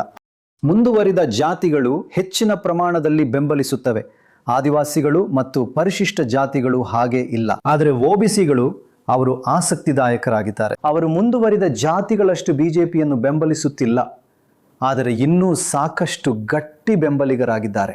ಆ ನಿಟ್ಟಿನಲ್ಲಿ ಏನಾಗುತ್ತಿದೆ ಅಲ್ಲಿ ಅದು ಸಾಕಷ್ಟು ಸಂಕೀರ್ಣವಾಗಿದೆ ಅಲ್ವೇ? ಇದು ನ್ಯಾಯಾಲಯದಲ್ಲಿ ಕೊನೆಗೊಂಡಿರುವ ಬಹಳ ಸಂಕೀರ್ಣವಾದ ವಿಷಯ. ಹಾಗಾಗಿ ಇದು ಬಹಳಷ್ಟು ಕಾನೂನು ಭಾಷೆ ಮತ್ತು ನಾವು ಅದನ್ನು ನೇರವಾಗಿ ನೋಡೋಣ. ಮೂಲ ವಿಷಯವೆಂದರೆ ನಾವು 2021ರಲ್ಲಿ ಕಂಡಿದ್ದು BJP ಮಟುವಾಗಳನ್ನು ತಲುಪಿದ್ದು. ಈಗ ಮಟುವಾ ಎಂಬುದು ಬಾಂಗ್ಲಾದೇಶದಿಂದ ಬಂಗಾಳಕ್ಕೆ ಬಂದು ಅವರು ಕೇಂದ್ರೀಕೃತರಾಗಿರುವ ಈ ಸ್ಥಳದಲ್ಲಿ ನೆಲೆಸಿರುವ ಒಂದು ಹಿಂದೂ ಸಮುದಾಯವಾಗಿದೆ.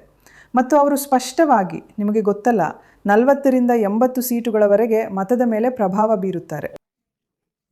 ಹಾಗಾಗಿ BJP ಅವರನ್ನು ಓಲೈಸಿತು, ಅವರು ಪ್ರಯೋಜನ ಪಡೆದರು. ಮತ್ತು ಈಗ ಆ ನಿರ್ದಿಷ್ಟ ಮತಕ್ಕಾಗಿ ಹೋರಾಟ ಮುಂದುವರೆದಿದೆ. ಅಲ್ಲಿಯೇ OBCಗಳು ಕೂಡ ಪ್ರವೇಶಿಸಿದ್ದಾರೆ.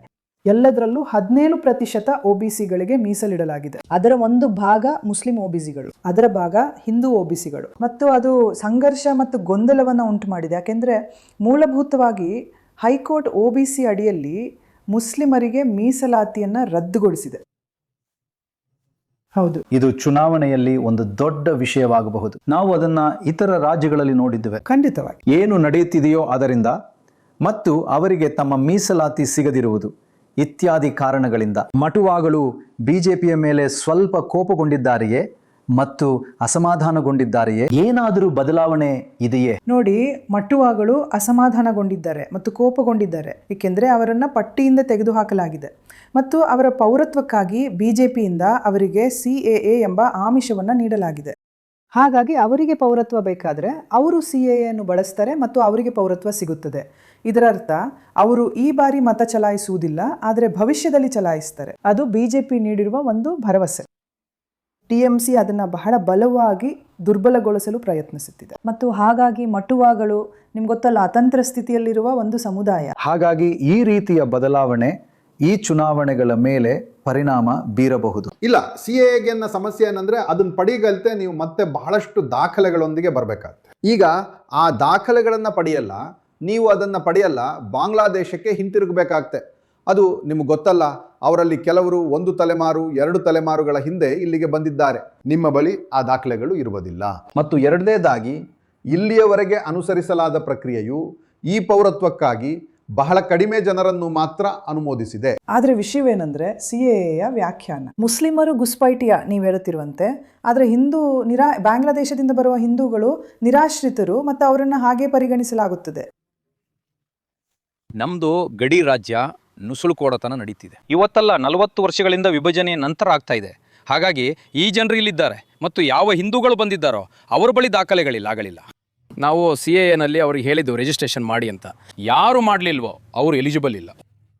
ಇದು ನಾರ್ಮಲ್ ಪ್ರಾಸೆಸ್ಸಲಾಗಿದೆ. ನನಗನ್ಸುತ್ತೆ ಇನ್ನೂ ಹೆಚ್ಚು ಜನ ಹೋಗಲಿದ್ದಾರೆ. ಸ್ವಲ್ಪ ಮಟ್ಟಿಗೆ ಬಂಗಾಳದಲ್ಲಿನ ಧಾರ್ಮಿಕ ವಿಭಜನೆಯಲ್ಲೇ ಇರೋಣ. ಕೇವಲ ಚುನಾವಣಾ ನಕ್ಷೆಯನ್ನು ನೋಡಿ, ಆಡಳಿತಾತ್ಮಕ ನಕ್ಷೆಯನ್ನ ನೋಡಬೇಡಿ. ಚುನಾವಣಾ ನಕ್ಷೆಯನ್ನು ನೋಡಿ ಮತ್ತು ಅದು ಹೇಗೆ ಭಿನ್ನವಾಗಿದೆ ಅಂತ ನೋಡಿ. ಹಿಂದೂಗಳ ಅತಿ ಹೆಚ್ಚಿನ ಸಾರೀಕರಣ, ಎಲ್ಲಿ ಹಿಂದೂಗಳ ಅತಿ ಹೆಚ್ಚಿನ ಸಾರೀಕರಣ ಇದೆಯೋ ಅಲ್ಲಿ ಬಿಜೆಪಿ ಪ್ರಾಬಲ್ಯ ಹೊಂದಿದೆ. ಹೆಚ್ಚಿನ ಶೇಕಡಾವಾರು ಹಿಂದೂಗಳಿರುವ ಪ್ರದೇಶಗಳನ್ನು ನೋಡಿ. ಅದು ಉತ್ತರ ಭಾಗ. ದಕ್ಷಿಣ ಮಧ್ಯ ಭಾಗದಲ್ಲಿ 86% ಹಿಂದೂಗಳು, ಪೂರ್ವದ ಸಣ್ಣ ಪ್ರದೇಶದಲ್ಲಿ 87% ಹಿಂದೂಗಳು. ಮತ್ತು ಈ 3 ಪ್ರದೇಶಗಳಲ್ಲಿ ಮೊದಲು ಉತ್ತರವನ್ನು ನೋಡಿ. 43 ಸೀಟುಗಳ ಪೈಕಿ ಬಿಜೆಪಿ 28 ಪಡೆಯುತ್ತದೆ. ದಕ್ಷಿಣ ಕೇಂದ್ರದ 35 ಸೀಟುಗಳಲ್ಲಿ ಬಿಜೆಪಿ 35ರಲ್ಲಿ 27 ಪಡೆಯಿತು ಮತ್ತು ಪೂರ್ವದ 16 ಸೀಟುಗಳಲ್ಲಿ ಬಿಜೆಪಿ 13 ಪಡೆಯಿತು. ಹಾಗಾಗಿ ಎಲ್ಲೆಲ್ಲಿ ಹಿಂದೂಗಳ ಸಾಂದ್ರತೆ ಹೆಚ್ಚಿದೆಯೋ ಅಲ್ಲಿ ಬಿಜೆಪಿ ಚುನಾವಣಾ ದೃಷ್ಟಿಯಿಂದ ಭೌಗೋಳಿಕವಾಗಿ ಒಳ್ಳೆಯ ಪ್ರದರ್ಶನ ನೀಡುತ್ತದೆ. ಈಗ ಹಿಂದೂಗಳ ಸಾಂದ್ರತೆ ಕಡಿಮೆ ಇರುವ ಪ್ರದೇಶಗಳನ್ನು ನೋಡಿ. ಜನಸಂಖ್ಯೆಯಲ್ಲಿ ಹಿಂದೂಗಳ ಶೇಕಡಾವಾರು ಪ್ರಮಾಣ ಕಡಿಮೆ ಇರುವ ಪ್ರದೇಶಗಳಲ್ಲಿ TMC ಪ್ರಾಬಲ್ಯ ಹೊಂದಿದೆ. ಈ ಪ್ರದೇಶಗಳನ್ನು ನೋಡಿ. ಕೋಲ್ಕತ್ತಾದ ಮೂಲಕ ಹಾದು ಹೋಗುವ ಸಂಪೂರ್ಣ ಕೇಂದ್ರ ಪಟ್ಟಿ. ಕೇಂದ್ರ ಪ್ರದೇಶಗಳು 73 ಸೀಟುಗಳು, ಹಿಂದೂಗಳು ಕೇವಲ 56%. ಇಡೀ ರಾಜ್ಯದ ಸರಾಸರಿಗಿಂತ ತೀರಾ ಕಡಿಮೆ. ದಕ್ಷಿಣದಲ್ಲಿ ಹಿಂದೂಗಳು 75% ಮತ್ತು ನೈಋತ್ಯದಲ್ಲಿ ಆದಿವಾಸಿಗಳ ಶೇಕಡಾವಾರು ಪ್ರಮಾಣ ತುಂಬಾ ಹೆಚ್ಚು. ಹಾಗಾಗಿ ಆದಿವಾಸಿಗಳಲ್ಲದ ಜನಸಂಖ್ಯೆ ಕೇವಲ 66% ಮತ್ತು ಅದು ಚುನಾವಣಾ ನಕ್ಷೆಯ ದೃಷ್ಟಿಯಿಂದ ಹೇಗೆ ವ್ಯಕ್ತವಾಗುತ್ತದೆ ಎಂದು ನೋಡಿ. TMC ಅತಿ ಹೆಚ್ಚು ಸೀಟುಗಳನ್ನು ಗೆಲ್ಲುವ ಪ್ರದೇಶಗಳನ್ನು ನೋಡಿ. ಕೇಂದ್ರ ಪ್ರದೇಶದಲ್ಲಿ TMC 73 ಸೀಟುಗಳ ಪೈಕಿ 67 ಗೆಲ್ಲುತ್ತದೆ. ಇದು ಹೆಚ್ಚು ಮುಸ್ಲಿಮರಿರುವ ಪ್ರದೇಶ ಮತ್ತು ಹಿಂದೂಗಳು ಕಡಿಮೆ ಇದ್ದಾರೆ. ಮತ್ತು ದಕ್ಷಿಣದಲ್ಲಿ 101 ಸೀಟುಗಳ ಪೈಕಿ TMC 98 ಗೆಲ್ಲುತ್ತದೆ. ಸಂಪೂರ್ಣ ಕಲ್ಕತ್ತಾ ಮತ್ತು ದಕ್ಷಿಣ. ಮತ್ತು ನೈಋತ್ಯದಲ್ಲಿ ಇದು ಅತ್ಯಂತ ಆಸಕ್ತಿದಾಯಕವಾಗಿದೆ ಮತ್ತು ಜನರು ಅದರ ಮೇಲೆ ಸಾಕಷ್ಟು ಗಮನ ಹರಿಸಿಲ್ಲ. 26 ಸ್ಥಾನಗಳಲ್ಲಿ TMC 25 ಸ್ಥಾನಗಳನ್ನು ಗೆದ್ದುಕೊಂಡಿತು. ಹಾಗಾಗಿ ದೋರಾಬ್, ನಾವು ಆಡಳಿತಾತ್ಮಕ ನಕ್ಷೆಗಳಿಗಿಂತ ಈ ಚುನಾವಣಾ ನಕ್ಷೆಗಳಲ್ಲಿ ಒಟ್ಟಾಗಿ ಕೆಲಸ ಮಾಡುತ್ತೇವೆ. ಚುನಾವಣೆಗಳನ್ನು ನೋಡುವ ರೀತಿ ಇದೆ ಅಲ್ವಾ? ಮತ್ತು ಅದು ಎಂತಹ ವ್ಯತ್ಯಾಸವನ್ನುಂಟು ಮಾಡುತ್ತದೆ. ಹೌದು, ಅಂದರೆ ನಾವು ಆಡಳಿತಾತ್ಮಕ ಪ್ರದೇಶಗಳಿಗಿಂತ ಹೆಚ್ಚಾಗಿ ಚುನಾವಣಾ ಪ್ರದೇಶಗಳನ್ನು ರಚಿಸಬೇಕಾಗಿದೆ. ಏಕೆಂದರೆ ಅವು ಜನಸಂಖ್ಯೆಯ ಮತದಾನದ ಮಾದರಿಗಳನ್ನು ಮತ್ತು ಧಾರ್ಮಿಕ ಮಾದರಿಗಳನ್ನು ಮತ್ತು ಜನಸಂಖ್ಯೆಯ ಜಾತಿ ಮಾದರಿಗಳನ್ನು ಪ್ರತಿಬಿಂಬಿಸುತ್ತವೆ. ಸರಿ, ಹಾಗಾದರೆ ನೀವು ಮಾತನಾಡಿದ ಜನರಲ್ಲಿ ಈ ಹಿಂದೂ ಮುಸ್ಲಿಂ ವಿಭಜನೆಯನ್ನ ಕಂಡುಕೊಂಡಿದ್ದೀರಾ ಶಿಖಾ? ಪಕ್ಷಗಳ ವಿಷಯದಲ್ಲಿ ಈ ಬಾರಿ ಹೆಚ್ಚು ಮುಸ್ಲಿಂ ಪಕ್ಷಗಳು ಸ್ಪರ್ಧಿಸಿದರೆ ಮತಗಳು ವಿಭಜನೆಯಾಗುತ್ತವೆ ಎಂದು ಅವರು ಭಾವಿಸಿದ್ದರು.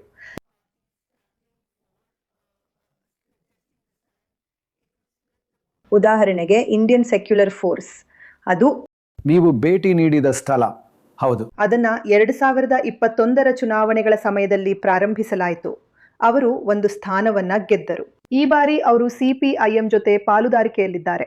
ಅವರು CPIM ಜೊತೆ ಪಾಲುದಾರಿಕೆಯಲ್ಲಿ ಸ್ಪರ್ಧಿಸುತ್ತಿದ್ದಾರೆ ಮತ್ತು ಇದು ತೊಂದರೆಗೊಳಗಾದ ಪಾಲುದಾರಿಕೆಯಾಗಿದೆ. ಆದರೆ ಅವರು CPIM ಜೊತೆಗೆ ಸ್ಪರ್ಧಿಸುತ್ತಿದ್ದಾರೆ. ಆದರೆ ಮನೀಶ್, ಬಂಗಾಳದಲ್ಲಿ ಅವರೆಲ್ಲರೂ ಸಂತೋಷದಿಂದ ಒಟ್ಟಿಗೆ ವಾಸಿಸುತ್ತಿದ್ದಾರೆಂದು ನೀವು ಕಂಡುಕೊಂಡಿದ್ದೀರಾ. ದೈನಂದಿನ ನಿಜವಾದ ದ್ವೇಷ ಮತ್ತು ಹಿಂಸಾಚಾರವಿಲ್ಲ. ಅದು ಬದಲಾಗುತ್ತಿದೆಯೇ? ಸಮಾಜದಲ್ಲಿ ಉದ್ವಿಗ್ನತೆ ಇದೆ. ನಾನು ನಿಮಗೆ ಅದಕ್ಕೊಂದು ಉದಾಹರಣೆ ಕೊಡ್ತೇನೆ.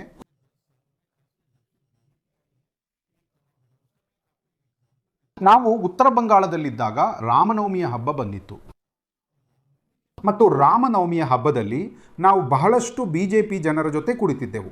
ಜನರು ಕತ್ತಿಗಳು ಮತ್ತು ಇತರ ಬಂದೂಕುಗಳೊಂದಿಗೆ ಪ್ರತಿಭಟಿಸುತ್ತಿದ್ದ ರೀತಿ ಮತ್ತು ರಾಮನವಮಿ ಕೂಡ ಒಂದು ಬಾರಿಯ ಒಂದು ದಿನದ ಮ್ಯಾಚ್ನಂತೆ. ಆದರೆ ಅಲ್ಲಿ ಅದನ್ನು 3 ದಿನ 4 ದಿನಗಳ ಕಾಲ ಆಚರಿಸಲಾಗುತ್ತಿತ್ತು. ಹಾಗಾಗಿ ಕೆಲವು ಬಿಜೆಪಿ ಬೆಂಬಲಿಗರು ಇದು ನಮ್ಮ ಸಂಸ್ಕೃತಿ ಅಲ್ಲ ಎಂದು ಹೇಳಿದರು. ಇಲ್ಲಿ ನಮಗೆ ಒಂದು ಪೂಜೆ ಇದೆ. ಬಿಜೆಪಿ ಏತರ ಬೆಂಬಲಿಗರು ಇಲ್ಲ, ಅವರು ಬಿಜೆಪಿ ಬೆಂಬಲಿಗರು. ಅವರು ಉತ್ತರ ಭಾರತದ ಹಬ್ಬಗಳನ್ನ ಇಲ್ಲಿಗೆ ತರುತ್ತಿದ್ದಾರೆ ಎಂದು ಹೇಳಿದ ಬಹಳಷ್ಟು ಜನರನ್ನು ನಾನು ಭೇಟಿಯಾದೆ. ಇದೇನಿದು? ಎರಡನೇ ವಿಷಯವೇನೆಂದರೆ, ಅಥವಾ ಇದು ಅವರಿಗೆ ಹೊರಗಿನವರಿಗೆ ವಿರುದ್ಧವಾಗಿ ಕೆಲಸ ಮಾಡುತ್ತದೆಯೇ? ಬಿಜೆಪಿ ಬೆಂಬಲಿಗರಲ್ಲಿ ಒಂದು ವಿಭಜನೆ ಇದೆ. ಅದೆಂದರೆ ಇಲ್ಲಿನ ಹೊರಗಿನವರು. ಬಿಜೆಪಿ ರಾಜಕೀಯಕ್ಕಾಗಿ ಬಿಜೆಪಿ ಇನ್ನೂ ಹೊರಗಿನಿಂದ ಬಹಳಷ್ಟು ಜನರನ್ನು ಕರೆತಂದು ಅವರಿಗೆ ಷರತ್ತುಗಳನ್ನು ವಿಧಿಸುತ್ತದೆ, ಅವರಿಗೆ ರಾಜಕೀಯವನ್ನು ಕಲಿಸಲು ಪ್ರಯತ್ನಿಸುತ್ತದೆ. ಆದ್ದರಿಂದ ಹೊರಗಿನವರು ಒಳಬರುವುದರ ಬಗ್ಗೆ ಬಿಜೆಪಿಯಲ್ಲಿಯೂ ವಿಭಜನೆ ಇದೆ. ಬಿಜೆಪಿ ಸರ್ಕಾರ ಏನು ಮಾಡುತ್ತಿದೆ ಎಂದರೆ ಧರ್ಮದ ಹೆಸರಿನಲ್ಲಿ ಪ್ರಚೋದನೆ ನೀಡಿ ವೋಟುಗಳನ್ನು ಕೀಳಲು ಪ್ರಯತ್ನಿಸುತ್ತಿದೆ. ಅಂದರೆ ಅವರು ಅಭಿವೃದ್ಧಿಯ ಹೆಸರಿನಲ್ಲಿ ವೋಟುಗಳನ್ನು ತೆಗೆದುಕೊಳ್ಳುತ್ತಿಲ್ಲ, ಅವರು ಧರ್ಮದ ಹೆಸರಿನಲ್ಲಿ ಪ್ರಚೋದನೆ ನೀಡಿ ವೋಟನ್ನು ತೆಗೆದುಕೊಳ್ಳುತ್ತಿದ್ದಾರೆ. ಈ ಹಿನ್ನೆಲೆಯಲ್ಲಿ ನಮ್ಮ ಈ ಪಶ್ಚಿಮ ಬಂಗಾಳದಲ್ಲಿ ಒಂದು ಸಾಮರಸ್ಯದ ವಾತಾವರಣವಿತ್ತು. ಆ ಸಾಮರಸ್ಯದ ವಾತಾವರಣವನ್ನು ಈ ಬಿಜೆಪಿ ಹಾಳು ಮಾಡುತ್ತಿದೆ. ನಾವು ಬಯಸುವುದು ಈ ಪಶ್ಚಿಮ ಬಂಗಾಳದಲ್ಲಿ ಎಲ್ಲರೂ ಒಟ್ಟಾಗಿ ಬೆರೆತು ಇರಬೇಕು ಎಂದು. ಅಭಿವೃದ್ಧಿಯ ವಿಷಯದಲ್ಲಿ ಆಗಬೇಕು, ಅಭಿವೃದ್ಧಿಯ ಆಧಾರದ ಮೇಲೆ ಮತದಾನ ಆಗಬೇಕು. ಯಾರು ಅಭಿವೃದ್ಧಿ ಮಾಡ್ತಾರೋ ಆ ವೋಟು ಆ ಶೇಕಡಾವಾರು ಹೆಚ್ಚಿರ್ತದೆ. ಆದರೆ ಧರ್ಮದ ಹೆಸರಿನಲ್ಲಿ ಪ್ರಚೋದನೆ ನೀಡಿ ವೋಟು ಕೇಳಲು ಆಗುವುದಿಲ್ಲ. ನನಗನಿಸುತ್ತದೆ ಸದ್ಯದ ವಿಷಯವು ಬೆಂಗಾಳಿ ಅಸ್ಮಿತೆಯ ಬಗ್ಗೆ ಹೆಚ್ಚಾಗಿದೆ ಮತ್ತು ಹೌದು, ಒಂದು ಪಕ್ಷವನ್ನು ಬಂಗಾಳಕ್ಕೆ ಬರುವ ಹೊರಗಿನ ಪಕ್ಷವೆಂದು ಸ್ಪಷ್ಟವಾಗಿ ಹೇಗೆ ನೋಡಲಾಗುತ್ತಿದೆ, ಅವರು ಬಂಗಾಳಿ ಗುರುತನ್ನು ಪ್ರತ್ಯೇಕಿಸಲು ಪ್ರಯತ್ನಿಸುತ್ತಿದ್ದಾರೆ ಮತ್ತು ಬಂಗಾಳಿಗಳಿಂದ ಗಮನವನ್ನು ಬೇರೆಡೆಗೆ ಸೆಳೆಯುತ್ತಿದ್ದಾರೆ. ಇತ್ತೀಚೆಗೆ ನಾವು ನೋಡಿದಂತೆ ಬಂಗಾಳದ ಭಾಗವಾಗಿರದ ಬಹಳಷ್ಟು ಮುಖ್ಯವಾಹಿನಿಯ ಭಾರತೀಯ ಸಾಂಸ್ಕೃತಿಕ ಹಬ್ಬಗಳನ್ನು ಇಲ್ಲಿ ಪ್ರದರ್ಶಿಸಲಾಗಿದೆ. ನಾವು ರಾಮನವಮಿಯ ಹಾಗೆ ನಾನು ಯಾವುದೇ ಪಕ್ಷಗಳನ್ನ ಅಂದ್ರೆ ಒಂದರ್ಥದಲ್ಲಿ ಒಳ್ಳೇದೇನು ನೋಡೋದಿಲ್ಲ, ಆದರೆ ಒಂದು ಪಕ್ಷ ಹೆಚ್ಚು ದುಷ್ಟ ಮತ್ತು ಇನ್ನೊಂದು ಕಡಿಮೆ ದುಷ್ಟ. ಪಶ್ಚಿಮ ಬಂಗಾಳದ ಆಂತರಿಕ ರಾಜಕೀಯಕ್ಕೂ ಹಾಗೂ ಇಡೀ ದೇಶದ ಬಾಹ್ಯ ರಾಜಕೀಯಕ್ಕೂ ದೊಡ್ಡ ವ್ಯತ್ಯಾಸವಿದೆ. ಏಕೆಂದರೆ ಮನಸ್ಥಿತಿಗಳು ಸಂಪೂರ್ಣವಾಗಿ ವಿಭಿನ್ನವಾಗಿವೆ ಮತ್ತು ಸಮಸ್ಯೆಗಳು ಸಂಪೂರ್ಣವಾಗಿ ವಿಭಿನ್ನವಾಗಿವೆ. ರಾಮನವಮಿಯ ಶೋಭಾ ಯಾತ್ರೆಯನ್ನ ನಾವು ಹಿಂದೆಂದೂ ನೋಡಿರಲಿಲ್ಲ. ರಾಮ ಸೀತೆಯ ವೇಷ ಧರಿಸಿರ್ತಾರೆ, ರಾಧಾಕೃಷ್ಣರ ವೇಷ ಧರಿಸಿರ್ತಾರೆ, ಎಲ್ಲರ ವೇಷವನ್ನು ಧರಿಸಿರ್ತಾರೆ. ಇಲ್ಲಿಂದ ಎಲ್ಲವೂ ಹೊರಡುತ್ತದೆ. ಆದರೆ ಹಿಂದೆಂದು ಇವತ್ತಿನವರೆಗೂ ಇಂತಹ ಯಾವುದೇ ವಿಷಯವೇ ಇರಲಿಲ್ಲ. ಈದ್ನಲ್ಲೂ ಸಹ ಅಲ್ಲಿ ನೋಡಿ, ಕಿಲಾ ಬಾಗಾನ್ನಲ್ಲಿ ಬಹಳ ದೊಡ್ಡದಾಗಿ ಈದ್ ಆಚರಿಸಲಾಗುತ್ತದೆ ಮತ್ತು ಬರತಲ ಬಡ ಬಜಾರ್ನಲ್ಲಿ ದೊಡ್ಡ ಶೋಭಾ ಯಾತ್ರೆಯೂ ಹೊರಡುತ್ತಿತ್ತು. ರಾಮನವಮಿಯ ಬಗ್ಗೆ ಅಂತಹ ಯಾವುದೇ ವಿಷಯವೇ ಇರಲಿಲ್ಲ. ಇವತ್ತಿನವರೆಗೂ ಹಿಂದೆಂದೂ ಇದು ಆಗಿರಲೇ ಇಲ್ಲ. ಈಗ ಪಂಜಾಬಿ ಮಹಾಜದಿ ಅವರು ರಾವಣನನ್ನ ಸುಡ್ತಾ ಇದ್ರು, ರಾಮಲೀಲಾ ನಡೀತಿತ್ತು. ಯಾವ ಮಾತು ಆಗಿಲ್ಲ ಈ ರೀತಿ ಇವತ್ತಿನವರೆಗೂ ಎಂದೂ ಆಗಿಲ್ಲ. ಆದರೆ ಈಗ ಆಗುತ್ತಿದೆ. ಧರ್ಮದ ಹೆಸರಿನಲ್ಲಿ ದ್ವೇಷವನ್ನ ಹರಡುವ ಪಕ್ಷವು ನಿಲ್ಲಲಿ. ನಮಗೆ ದ್ವೇಷ ಬೇಡ, ನಮಗೆ ಪ್ರೀತಿ ಬೇಕು. ನಮ್ಮ ಬಾಂಗ್ಲಾ ಭಾಷೆ ಬದುಕಿರಬೇಕೆ ಅಂತ ನಾವು ಬಯಸ್ತೇವೆ. ಈ ಬಿಜೆಪಿ ಸರ್ಕಾರ ಇದೆಯಲ್ಲ, ಮೋದಿ ಇದ್ದಾರಲ್ಲ, ಅವರು ಕೇವಲ ಹಿಂದೂ ಮತ್ತು ಮುಸ್ಲಿಂ ಇಬ್ಬರನ್ನು ವಿಭಜಿಸ್ತಾರೆ. ಸರಿ, ಇದರಿಂದಂತೂ ಆಗೋದಿಲ್ಲ ಅಲ್ವಾ? ದೇಶವಂತೂ ಮುಂದೆ ಹೋಗುವುದಿಲ್ಲ. ಹಿಂದೂ ಮತ್ತು ಮುಸ್ಲಿಂ ನಮ್ಮ ಜನರಿಗೆ ದೇಶ ಸ್ವತಂತ್ರವಾದಾಗ ಎಲ್ಲರ ಕೊಡುಗೆಯೂ ಇತ್ತು. ಹಿಂದೂ ಅಥವಾ ಮುಸ್ಲಿಂ, ಬೌದ್ಧ, ನೀವೇನೇ ಹೇಳಿ. ಆದರೆ ಬಾಜ್ ಈ ರೀತಿ ವಿಭಜನೆ ಆದಾಗ ಅದು ಚುನಾವಣೆಗಳ ಮೇಲೆ ದೊಡ್ಡ ಪರಿಣಾಮ ಬೀರಬಹುದು ಅಲ್ವಾ? ನೀವು ಉಲ್ಲೇಖಿಸಿದ 2 ಪ್ರದೇಶಗಳು ಅಥವಾ 3 ಪ್ರದೇಶಗಳಲ್ಲಿ ಎಲ್ಲಿ TMC ನಿಜವಾಗಿಯೂ ಉತ್ತಮವಾಗಿ ಕಾರ್ಯನಿರ್ವಹಿಸುತ್ತದೆಯೋ ಅಲ್ಲಿ ಬಿಜೆಪಿಯೂ ಅಷ್ಟು ಉತ್ತಮವಾಗಿ ಕಾರ್ಯನಿರ್ವಹಿಸುವುದಿಲ್ಲ. ಕಾಂಗ್ರೆಸ್ ಮತ್ತು ಎಡಪಕ್ಷಗಳು 10-12 ಪಡ್ಕೊಳ್ಳೋದ್ರಿಂದ ಅದಕ್ಕೆ 30 ಕಡಿಮೆ ಸಂಖ್ಯೆಗಳು ಸಿಗುತ್ತವೆ. ಹಾಗಾಗಿ ವಾಸ್ತವವಾಗಿ ಮುಸ್ಲಿಂ ಮತಗಳು ಸ್ವಲ್ಪ ವಿಭಜನೆ ಆದರೂ ಕೂಡ ಅದರ ಅರ್ಥ ಒಂದು ದೊಡ್ಡ ಪಾಲು ಅಂದರೆ 2ನೇ ಮುಸ್ಲಿಂ ಪಕ್ಷ ಅಥವಾ 3ನೇ ಮುಸ್ಲಿಂ ಪಕ್ಷವು ಅವರು ಸೋಲಲು ಸಾಕಷ್ಟು ದೊಡ್ಡ ಭಾಗವನ್ನು ತೆಗೆದುಕೊಳ್ಳಬೇಕಾಗುತ್ತದೆ. ಯಾಕೆ ಎಂದರೆ ಅಲ್ಲಿ ನೆಲೆಯನ್ನ ಅದು 75ರಷ್ಟು ಹೆಚ್ಚಾಗಿರುವುದರಿಂದ. ಹೌದು, ಅವ್ರ ಬಳಿ ಹೌದು, ಮತ್ತು ಅದು 75%. ಮತ್ತು ಅವರು ಈ ಪ್ರದೇಶಗಳಲ್ಲಿನ ಒಟ್ಟು ಮತಗಳಲ್ಲಿ 50%ಕ್ಕಿಂತ ಹೆಚ್ಚು ಪಡಿತಾರೆ. ಸರಿ, ನಾನು ಒಂದು ವೇಳೆ ಹೌದು ಮನೀಶ್ ಹೇಳಿದ್ರ ಬಗ್ಗೆ ಒಂದು ವಿಷಯವನ್ನು ಹೇಳೋದಾದರೆ, ಮತ್ತು ನಾವು ಅದನ್ನು ಮೊದಲೇ ಚರ್ಚಿಸಿದ್ದೇವೆ ಎಂದು ನಾನು ಭಾವಿಸುತ್ತೇನೆ. ಅವರು ನಿಮ್ಗೆ ಗೊತ್ತಲ್ಲ, ಉತ್ತರ ಭಾರತದ ಸಂಸ್ಕೃತಿ ಮತ್ತು ರಾಮನವಮಿಯನ್ನು ಬಂಗಾಳಕ್ಕೆ ಹೇಗೆ ಆಮದು ಮಾಡಿಕೊಳ್ಳಲಾಗುತ್ತಿದೆ ಎಂಬುದರ ಬಗ್ಗೆ ಮಾತನಾಡುತ್ತಿದ್ದರು. ಮತ್ತು ನಾನು ನಿಮ್ಗೆ ಹೇಳೋದೇನೆಂದರೆ 2021ರಲ್ಲಿ ಚುನಾವಣಾ ಫಲಿತಾಂಶಗಳು ಬಂದ ನಂತರ ಮಮತಾ ಬ್ಯಾನರ್ಜಿ ಒಂದು ದಿನ ಎಲ್ಲೋ ಹೋಗುತ್ತಿದ್ದಾಗ ತುಂಬ ಕೋಪಗೊಂಡಿದ್ದರು. ಆಗ ಕೆಲವು ಯುವಕರು ಬಂದು ಆಕೆಯನ್ನು ನೋಡಿ ಜೈ ಶ್ರೀರಾಮ್ ಎಂದು ಕೂಗಲು ಪ್ರಾರಂಭಿಸಿದರು.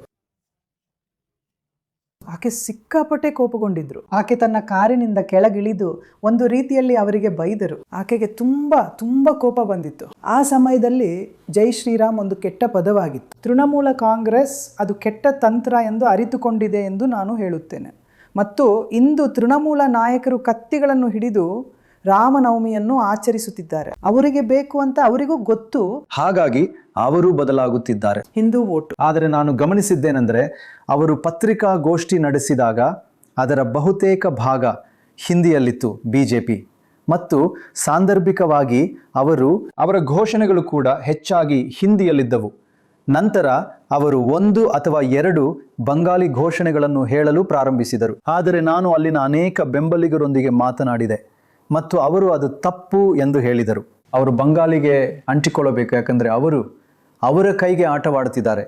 ಹಾಗಾಗಿ ನಿಮಗೆ ಗೊತ್ತಲ್ಲ, ಭಾಷೆ, ಆಹಾರ, ನಿಜವಾದ ಬಂಗಾಳಿ ಯಾರು ಎಂದು ವ್ಯಾಖ್ಯಾನಿಸಲು ಟಿಎಂಸಿ ಆಹಾರವನ್ನು ಬಳಸುತ್ತಿದೆ, ಮೀನು. ನಿಮ್ಗೆ ಗೊತ್ತಾ, ಈ ಇಡೀ ವಿಷಯ ಇದು ಸ್ಫೋಟಗೊಂಡಿದೆ. ಯಾಕೆಂದ್ರೆ ಬಿಜೆಪಿ ಅದು ಅಧಿಕಾರದಲ್ಲಿರುವಲ್ಲಿ ರಾಜ್ಯದ ಕೆಲವು ಪ್ರದೇಶಗಳಲ್ಲಿ ಮಾಂಸ ಮಾರಾಟವನ್ನ ನಿಲ್ಲಿಸಿದೆ. ಮತ್ತು ಹಾಗಾಗಿ ಅವರು ಈ ಸಾಂಸ್ಕೃತಿಕ ನುಡಿಗಟ್ಟುಗಳನ್ನ ಬಳಸುತ್ತಿದ್ದಾರೆ ಎಂದು ಹೇಳಲು ಹೊರಗಿನವರು ಒಳಗೆ ಬರುತ್ತಿದ್ದಾರೆ.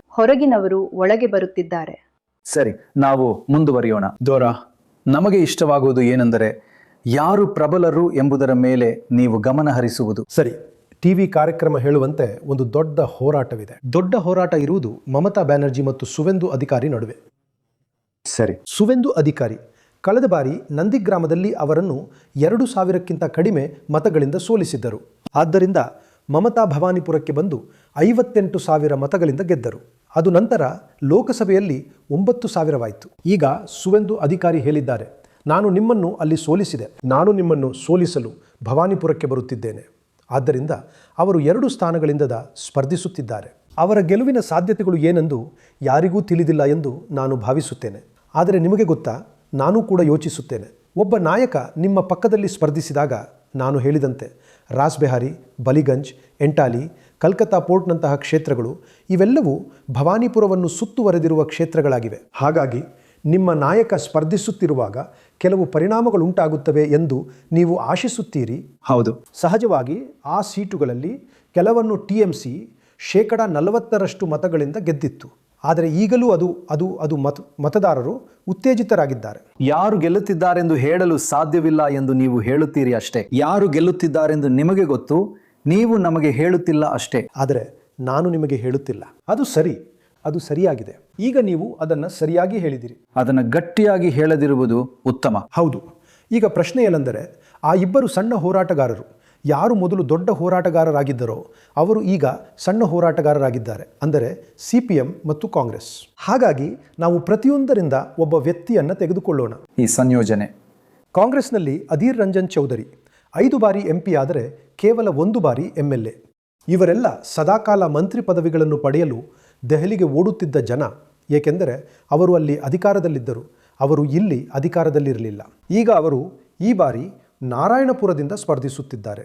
ಅಲ್ಲಿ ಬಿಜೆಪಿಗೆ 13.5% ಬಹುಮತವಿದೆ. ಮತ್ತು ಎಡಪಕ್ಷದಲ್ಲಿ ನಾವು 1-2 ದಿನಗಳ ಹಿಂದೆ ಹೋಗಿದ್ದ ಜಾದವ್ಪುರದಲ್ಲಿ ಬಿಕಾಶ್ ರಂಜನ್ ಭಟ್ಟಾಚಾರ್ಯ ಈ ತಿಂಗಳ 4ನೇ ತಾರೀಕಿನಂದು ಮಾತ್ರ ಅವರು ರಾಜ್ಯಸಭಾ ಸದಸ್ಯರಾಗಿರುವುದನ್ನು ನಿಲ್ಲಿಸಿದರು ಮತ್ತು ಈಗ ಅವರು ಸ್ಪರ್ಧಿಸುತ್ತಿದ್ದಾರೆ. ಮತ್ತು ಬಿಕಾಶ್ ಬಾಬು ಅವರಿಗೆ ಟಿಎಂಸಿಗೆ 18.5% ಸಣ್ಣ ಮುನ್ನಡೆ ಇದೆ. ಹಾಗಾಗಿ ಬಿಕಾಶ್ ಬಾಬು ಅವರು ಅದನ್ನು ಮೀರಿಸಬೇಕಾಗಿದೆ. ಈಗ ಬಿಜೆಪಿಯತ್ತ ನೋಡೋಣ. ಮೊದಲನೇದಾಗಿ ದಿಲೀಪ್ ಘೋಷ್, ಬಿಜೆಪಿಯ ಮಾಜಿ ರಾಜ್ಯ ಅಧ್ಯಕ್ಷರು. ಅವರು 2019ರಿಂದ 2024ರವರೆಗೆ MP ಆಗಿದ್ದರು ಮತ್ತು 16ರಿಂದ 19ರವರೆಗೆ MLA ಆಗಿದ್ದರು. ಅವರು ಖರಗ್ಪುರ್ ಸದರ್ನಿಂದ ಸ್ಪರ್ಧಿಸುತ್ತಿದ್ದಾರೆ. ಅವರು ಟಿಎಂಸಿಗೆ ಕೇವಲ 2.5% ಬಹುಮತವಿರುವ ಕ್ಷೇತ್ರದಿಂದ ಸ್ಪರ್ಧಿಸುತ್ತಿದ್ದಾರೆ. ಮತ್ತು ನಾವು ಅವರನ್ನು ಕೇಳಿದಾಗ, ನೀವು ಒಬ್ಬ ಹಿರಿಯ ನಾಯಕರಾಗಿದ್ದು ಬೇರೆ ಅವಕಾಶಗಳಿರಬಹುದಾದಾಗ ಇಂತಹ ಅಲ್ಪ ಅಂತರದ ಸೀಟಿಗಾಗಿ ಹೇಗೆ ಸ್ಪರ್ಧಿಸುತ್ತಿದ್ದೀರಿ? ಅವರು ಹೇಳಿದರು, ಅದು ಪಕ್ಷದ ಶಿಸ್ತು, ಅದು ಅಧಿಕೃತ ಹೇಳಿಕೆ. ನಂತರ ಶ್ರೀ ಅವರು ಇದ್ದರು. ಸ್ವಪನ್ ದಾಸ್ಗುಪ್ತಾ ಅವರನ್ನು ಎಲ್ಲರೂ ಬಲ್ಲರು. ಲೇಖಕ, ನಾಮನಿರ್ದೇಶಿತ ರಾಜ್ಯಸಭಾ ಸದಸ್ಯ, ಪತ್ರಕರ್ತ. ಅವರು ರಾಜ್ಬೆಹಾರಿಯ ಸಾಕಷ್ಟು ಸುರಕ್ಷಿತವಾದ ಸೀಟಿಗಾಗಿ ಸ್ಪರ್ಧಿಸುತ್ತಿದ್ದಾರೆ. ಅದು ಮತ್ತೆ ಭವಾನಿಪುರದ ಪಕ್ಕದಲ್ಲಿದೆ. ಕಳೆದ ಬಾರಿ ಟಿಎಂಸಿಗೆ 17.2% ಮುನ್ನಡೆ ಇತ್ತು. ಆದ್ದರಿಂದ ಅದನ್ನು ಮೀರಿಸಲು ಅವರು ಬಹಳ ಶ್ರಮ ಪಡಬೇಕಾಗುತ್ತದೆ. ನಂತರ ರೂಪಾ ಗಂಗೂಲಿ ನಮ್ಮ ನಟಿ ಪ್ರಸಿದ್ಧ ರೂಪಾ ಗಂಗೂಲಿ ಅವರು ಒಮ್ಮೆ ರಾಜ್ಯಸಭಾ ಸಂಸದರಾಗಿದ್ದರು. ಅವರು ಸೋನಾರ್ಪುರ್ ಸೌತ್ನಿಂದ ಸ್ಪರ್ಧಿಸುತ್ತಿದ್ದಾರೆ. ಅಲ್ಲಿ ಮತ್ತೆ TMCಗೆ 15% ಬಹುಮತವಿದೆ. ಮತ್ತು ಕೊನೆಯದಾಗಿ ನಿಶಿತ್ ಪ್ರಮಾಣಿಕ್, ಅವರ ಕ್ಷೇತ್ರದ ಹೆಸರು ಮಾತಾಭಂಗ. ಅದು ನನಗೆ ಸ್ವಲ್ಪ ಚಿಂತೆ ತರಿಸುತ್ತದೆ, ಆದರೆ ಅದು ಇಲ್ಲಿ ಮುಖ್ಯವಲ್ಲ. ನಾನು ಅಲ್ಲಿಗೆ ಹೋಗುವುದಿಲ್ಲ ಎಂದು ಭಾವಿಸುತ್ತೇನೆ. ನೀವು ಅಲ್ಲಿಗೆ BJPಗೆ 12 ಅದು ಕಾಣಿಸುತ್ತದೆ. ನೀವು ಅಲ್ಲಿಗೆ ಹೋಗಿದ್ದೀರಿ ಎಂದು ಅದು ತೋರಿಸುತ್ತದೆ. ಈ ಬಾರಿ BJPಗೆ ಮುನ್ನಡೆ ಇದೆ. ಅಲ್ಲಿ BJPಗೆ 12.5% ಮುನ್ನಡೆ ಇದೆ. ಅವರು ಮಾಜಿ ಸಂಸದ ಮತ್ತು ಕೇಂದ್ರ ಸಚಿವರು. ಈಗ ಮಮತಾ ಅವರ ಸ್ನೇಹಿತರು TMC ಕಡೆಗೆ ಹೋಗೋಣ. ಕುನಾಲ್ ಘೋಷ್, ಬೆಲ್ಗಾಟ. ಅವರು ಕಳೆದ ಬಾರಿ ಕೇವಲ 42% ಮುನ್ನಡೆಯನ್ನು ಹೊಂದಿದ್ದರು. ಫಿರ್ಹಾದ್ ಹಕೀಮ್, ನಾವು ಅವರ ಬಗ್ಗೆ ಮಾತನಾಡುತ್ತಿದ್ದೆವು. ಅವರು ಕಲ್ಕತ್ತಾ ಪೋರ್ಟ್ನಿಂದ ಸ್ಪರ್ಧಿಸುತ್ತಾರೆ. ಅದು ನಿಮ್ಮ ಸಂಪೂರ್ಣ ತವರೂರಾದ ಅಲಿಪೋರನ್ನು ಒಳಗೊಳ್ಳುತ್ತದೆ. ಅವರು ಹಿರಿಯ ಸಚಿವರು ಮತ್ತು ಕಲ್ಕತ್ತಾದ ಮೇಯರ್. ಅವರು 45% ಮುನ್ನಡೆಯನ್ನು ಹೊಂದಿದ್ದಾರೆ. ಇದು ನಿಜವಾಗಿಯೂ ಕೆಟ್ಟದ್ದಲ್ಲ. ನಂತರ ನಟಿ ಮತ್ತು TMC ರಾಜ್ಯ ಕಾರ್ಯದರ್ಶಿ ಸಯಾಂತಿಕ್ ಬ್ಯಾನರ್ಜಿ 22% ಮುನ್ನಡೆ. ಮತ್ತು ಅಂತಿಮವಾಗಿ ಜ್ಯೋತಿಪ್ರಿಯ ಮಲಿಕ್, ಅವರು ಹಿರಿಯ ನಾಯಕ, 3 ಬಾರಿ ವಿಜೇತರು. ಆದರೆ ಅವರು ಕೇವಲ TMC 0.8% ಪ್ಲಸ್. ಆದ್ದರಿಂದ ಅವರು ಈ ಹಿಂದೆ 20% ಅಂತರವನ್ನು ಹೊಂದಿದ್ದರು. ಹಾಗಾಗಿ ಅವರಿಗಾಗಿ ಸ್ವಲ್ಪ ಕ್ಲಿಷ್ಟಕರ ಕೆಲಸವಿರಬಹುದು. ಮತ್ತು ನನಗೆ ಅನಿಸುತ್ತದೆ ಅದು ಪಟ್ಟಿಯನ್ನು ಮುಗಿಸುತ್ತದೆ. ಪ್ರತಿಯೊಬ್ಬ ಬೆಂಗಾಲಿಯೂ ಒಬ್ಬ ಹೆವಿ ವೇಟ್. ಕ್ಷಮಿಸಿ ದೊರಾಬ್, ಪ್ರತಿಯೊಬ್ಬ ಬೆಂಗಾಲಿಯೂ ಒಬ್ಬ ಸ್ಟಾರ್. ಆದರೆ ನಾನು ಕೇವಲ ಕೆಲವರನ್ನು ಆಯ್ದುಕೊಳ್ಳುತ್ತಿದ್ದೆ. ನಾನು ನಿಜವಾದ ಹೆವಿಗಳನ್ನು ತೆಗೆದುಕೊಂಡೆ. ನಾನು ಸೂಪರ್ ಹೆವಿ ವೇಟ್ಗಳನ್ನು ಆರಿಸಿದೆ. ತುಂಬ ಭಾರ. ಪ್ರತಿಯೊಬ್ಬ ಬಂಗಾಲಿ ನೀವು ತಾರತಮ್ಯ ಮಾಡುತ್ತಿದ್ದೀರಿ. ನಾನು ಇಲ್ಲಿ ಸೇರಿಸಲು ಬಯಸುವುದೇನೆಂದರೆ, ಯಾಕಂದರೆ ಸುರಕ್ಷತೆ ಮತ್ತು ಇದೊಂದು ದೊಡ್ಡ ಕೇಂದ್ರ ಬಿಂದುವಾಗಿದೆ. ಮಹಿಳಾ ಸುರಕ್ಷತೆಯು BJPಗೆ ಒಂದು ದೊಡ್ಡ ಕೇಂದ್ರ ಬಿಂದುವಾಗಿದೆ. ಅವರು 2 ಅಭ್ಯರ್ಥಿಗಳನ್ನು ನಿಲ್ಲಿಸಿದ್ದಾರೆ. ಅವರನ್ನು ಎಲ್ಲರೂ ನೋಡುತ್ತಿರುತ್ತಾರೆ. ಒಬ್ಬರು ಅಜಿತ್ ಕಾರ್ ಅವರ ಸಂತ್ರಸ್ತೆಯ ತಾಯಿ ಅತ್ಯಾಚಾರ ಪ್ರಕರಣ ಮತ್ತು ಇನ್ನೊಬ್ಬರು ಸಂದೇಶ್ ಖಾಲಿ ಪ್ರಕರಣದಲ್ಲಿನ ಪ್ರತಿಭಟನೆಯ ಮುಖವಾಗಿದ್ದಾರೆ. ಅಲ್ಲಿ ಒಬ್ಬ TMC ನಾಯಕನ ಮೇಲೆ ಲೈಂಗಿಕ ದೌರ್ಜನ್ಯ ಮತ್ತು ಭೂ ಕಬಳಿಕೆಯ ಆರೋಪ ಹೊರಿಸಲಾಗಿತ್ತು. ಆದರೂ ಅವರು TMCಗಿಂತ ಅರ್ಧದಷ್ಟು ಸ್ಥಾನಗಳನ್ನು ಮಹಿಳೆಯರಿಗೆ ನೀಡಿದ್ದಾರೆ. ಆದ್ದರಿಂದ ಅವರು ಒಂದು ವಿಷಯವನ್ನು ಸ್ಪಷ್ಟಪಡಿಸಲು ನಿರ್ದಿಷ್ಟ ಮಹಿಳೆಯರಿಗೆ ನಿರ್ದಿಷ್ಟ ಸ್ಥಾನಗಳನ್ನು ನೀಡಿದ್ದಾರೆ. ಹೌದು. ಆದರೆ ಮಹಿಳೆಯರಿಗೆ ಸ್ಥಾನಗಳ ವಿಷಯಕ್ಕೆ ಬಂದರೆ ಅವರು ಅದರ ಹಿಂದೆ ಬಿದ್ದಿದ್ದಾರೆ. ಹೌದು, TMC ಮಹಿಳೆಯರಿಗೆ 54 ಸೀಟುಗಳನ್ನು ನೀಡಿದೆ. ಅದು ಒಟ್ಟು ಸಂಖ್ಯೆಯ ಸುಮಾರು 20% BJP ಕೊಟ್ಟಿದೆ ಸುಮಾರು 20. ಹೌದು, 20 ಅಥವಾ 24 ಸೀಟುಗಳು. ಹಾಗಾಗಿ ಅವರು ಮಹಿಳೆಯರಿಗೆ ಸಹಾಯ ಮಾಡುವ ನಿಟ್ಟಿನಲ್ಲಿ ಕೆಲಸ ಮಾಡುತ್ತಾ ಇದ್ದಾರೆ ಎಂದು ಹೇಳಬಹುದು. ಆದರೆ ಮತ್ತು TMC ನಾಯಕಿ ಕೂಡ ಒಬ್ಬರು ಸೂಪರ್ ಹೆವಿವೇಟ್ ಮಮತಾ ದೀದಿ. ಸರಿ. ಈಗ ನಿಮ್ಮ ಕ್ಷೇತ್ರದ ಮಾಹಿತಿಗೆ ಧನ್ಯವಾದಗಳು. ಏನಾಗುತ್ತಿದೆ ಅಂತ ನಮಗೆ ಅರ್ಥವಾಗುತ್ತಿದೆ. ಈಗ ಮುಂದೆ ಏನಾಗಲಿದೆ ಅಂತ ನೋಡೋಣ. ಹಾಗಾದರೆ ಯಾರು ಗೆಲ್ಲುತ್ತಿದ್ದಾರೆ? ಈಗ ಹೇಳ್ಬೇಡಿ, ನಂತರ ಹೇಳಿ. ನಿಮಗೆ ನಿಜವಾಗಿಯೂ ತಿಳಿಯಬೇಕೆ? ಚುನಾವಣೆಯ ನಂತರ. ನಿಮಗೆ ಗೊತ್ತಾ, ಈ ದೇಶದಲ್ಲಿ ಹಾಗಾಗಿ ಅದಕ್ಕೂ ಮುಂಚೆ ವರ್ಷ 2000ದಿಂದ ಸರಿ, ನಾನು ನಿಮಗೆ ಸತ್ಯಾಂಶಗಳನ್ನು ಹೇಳುತ್ತೇನೆ. ಇಲ್ಲ, ವರ್ಷ 2000ದಿಂದ ಅಂದರೆ 10%ಕ್ಕಿಂತ ಹೆಚ್ಚು ಮುನ್ನಡೆ ಹೊಂದಿದ್ದ ಪಕ್ಷವು ಮುಂದಿನ ಬಾರಿ ತಲೆ ಕೆಳಗಾದ 3 ಸಂದರ್ಭಗಳಿವೆ. ಒಮ್ಮೆ 2011ರಿಂದ ಜಯಲಲಿತಾ ಅವರು ನಂತರ ಪರಾಭವಗೊಂಡರು. ಇನ್ನೊಬ್ಬರು ನಿಮ್ಮ ಸ್ನೇಹಿತರಾದ ಶ್ರೀ KCR ಅವರು ಒಮ್ಮೆ 10%ಕ್ಕಿಂತ ಹೆಚ್ಚು ಅಂತರದಿಂದ ಗೆದ್ದಿದ್ದರು ಮತ್ತು ತಿರುವು ಪಡೆದುಕೊಂಡಿತು. ಮತ್ತು ಮೂರನೇದು ಬಹಳ ಅನುಮಾನಾಸ್ಪದವಾದದ್ದು. ಯಾಕಂದರೆ ಕರ್ನಾಟಕದಲ್ಲಿ ಕಾಂಗ್ರೆಸ್ ಮುನ್ನಡೆಯನ್ನು ಉಳಿಸಿಕೊಂಡರೂ BJPಗೆ ಹೆಚ್ಚು ಸೀಟುಗಳು ಬಂದವು ಮತ್ತು ಶ್ರೀ ಕುಮಾರಸ್ವಾಮಿ ಅವರು 2 ಕೈಗಳನ್ನು ಚಾಚಿ ಕಾಯುತ್ತಿದ್ದರು. ಸರಿ, ಹಾಗಾಗಿ BJP ಸರ್ಕಾರವನ್ನು ರಚಿಸಿತು ಅವರೊಂದಿಗೆ. ಆದರೆ ಕೇವಲ 2 ಉದಾಹರಣೆಗಳಿವೆ. ಆದರೂ ಅದು ಸಂಭವಿಸಬಹುದು. ಆದ್ದರಿಂದ ಇದು ಒಂದು ಅಸಾಮಾನ್ಯ ಘಟನೆ. ಸರಿ, ಹಾಗಾಗಿ ನಾವು ಈ ಹಿಂದೆ ಏನಾಯಿತು, ಆ 3 ಹಂತಗಳು, ಈಗ ಸದ್ಯಕ್ಕೆ ಏನಾಗುತ್ತಿದೆ ಎಂಬುದರ ಬಗ್ಗೆ ಮಾತನಾಡಿದ್ದೇವೆ. ಸ್ವಲ್ಪ ಮುಂದಕ್ಕೆ ನೋಡಿದರೆ ಈ ಚುನಾವಣೆಯಲ್ಲಿ ಏನಾಗಬಹುದು ಎಂಬುದರ ಒಂದು ಸಂಕೇತವನ್ನು ನೋಡುವುದಾದರೆ, ಆದರೂ ಇದು ಯಾವುದೇ ರೀತಿಯಲ್ಲೂ ನಿರ್ಣಾಯಕವಲ್ಲ.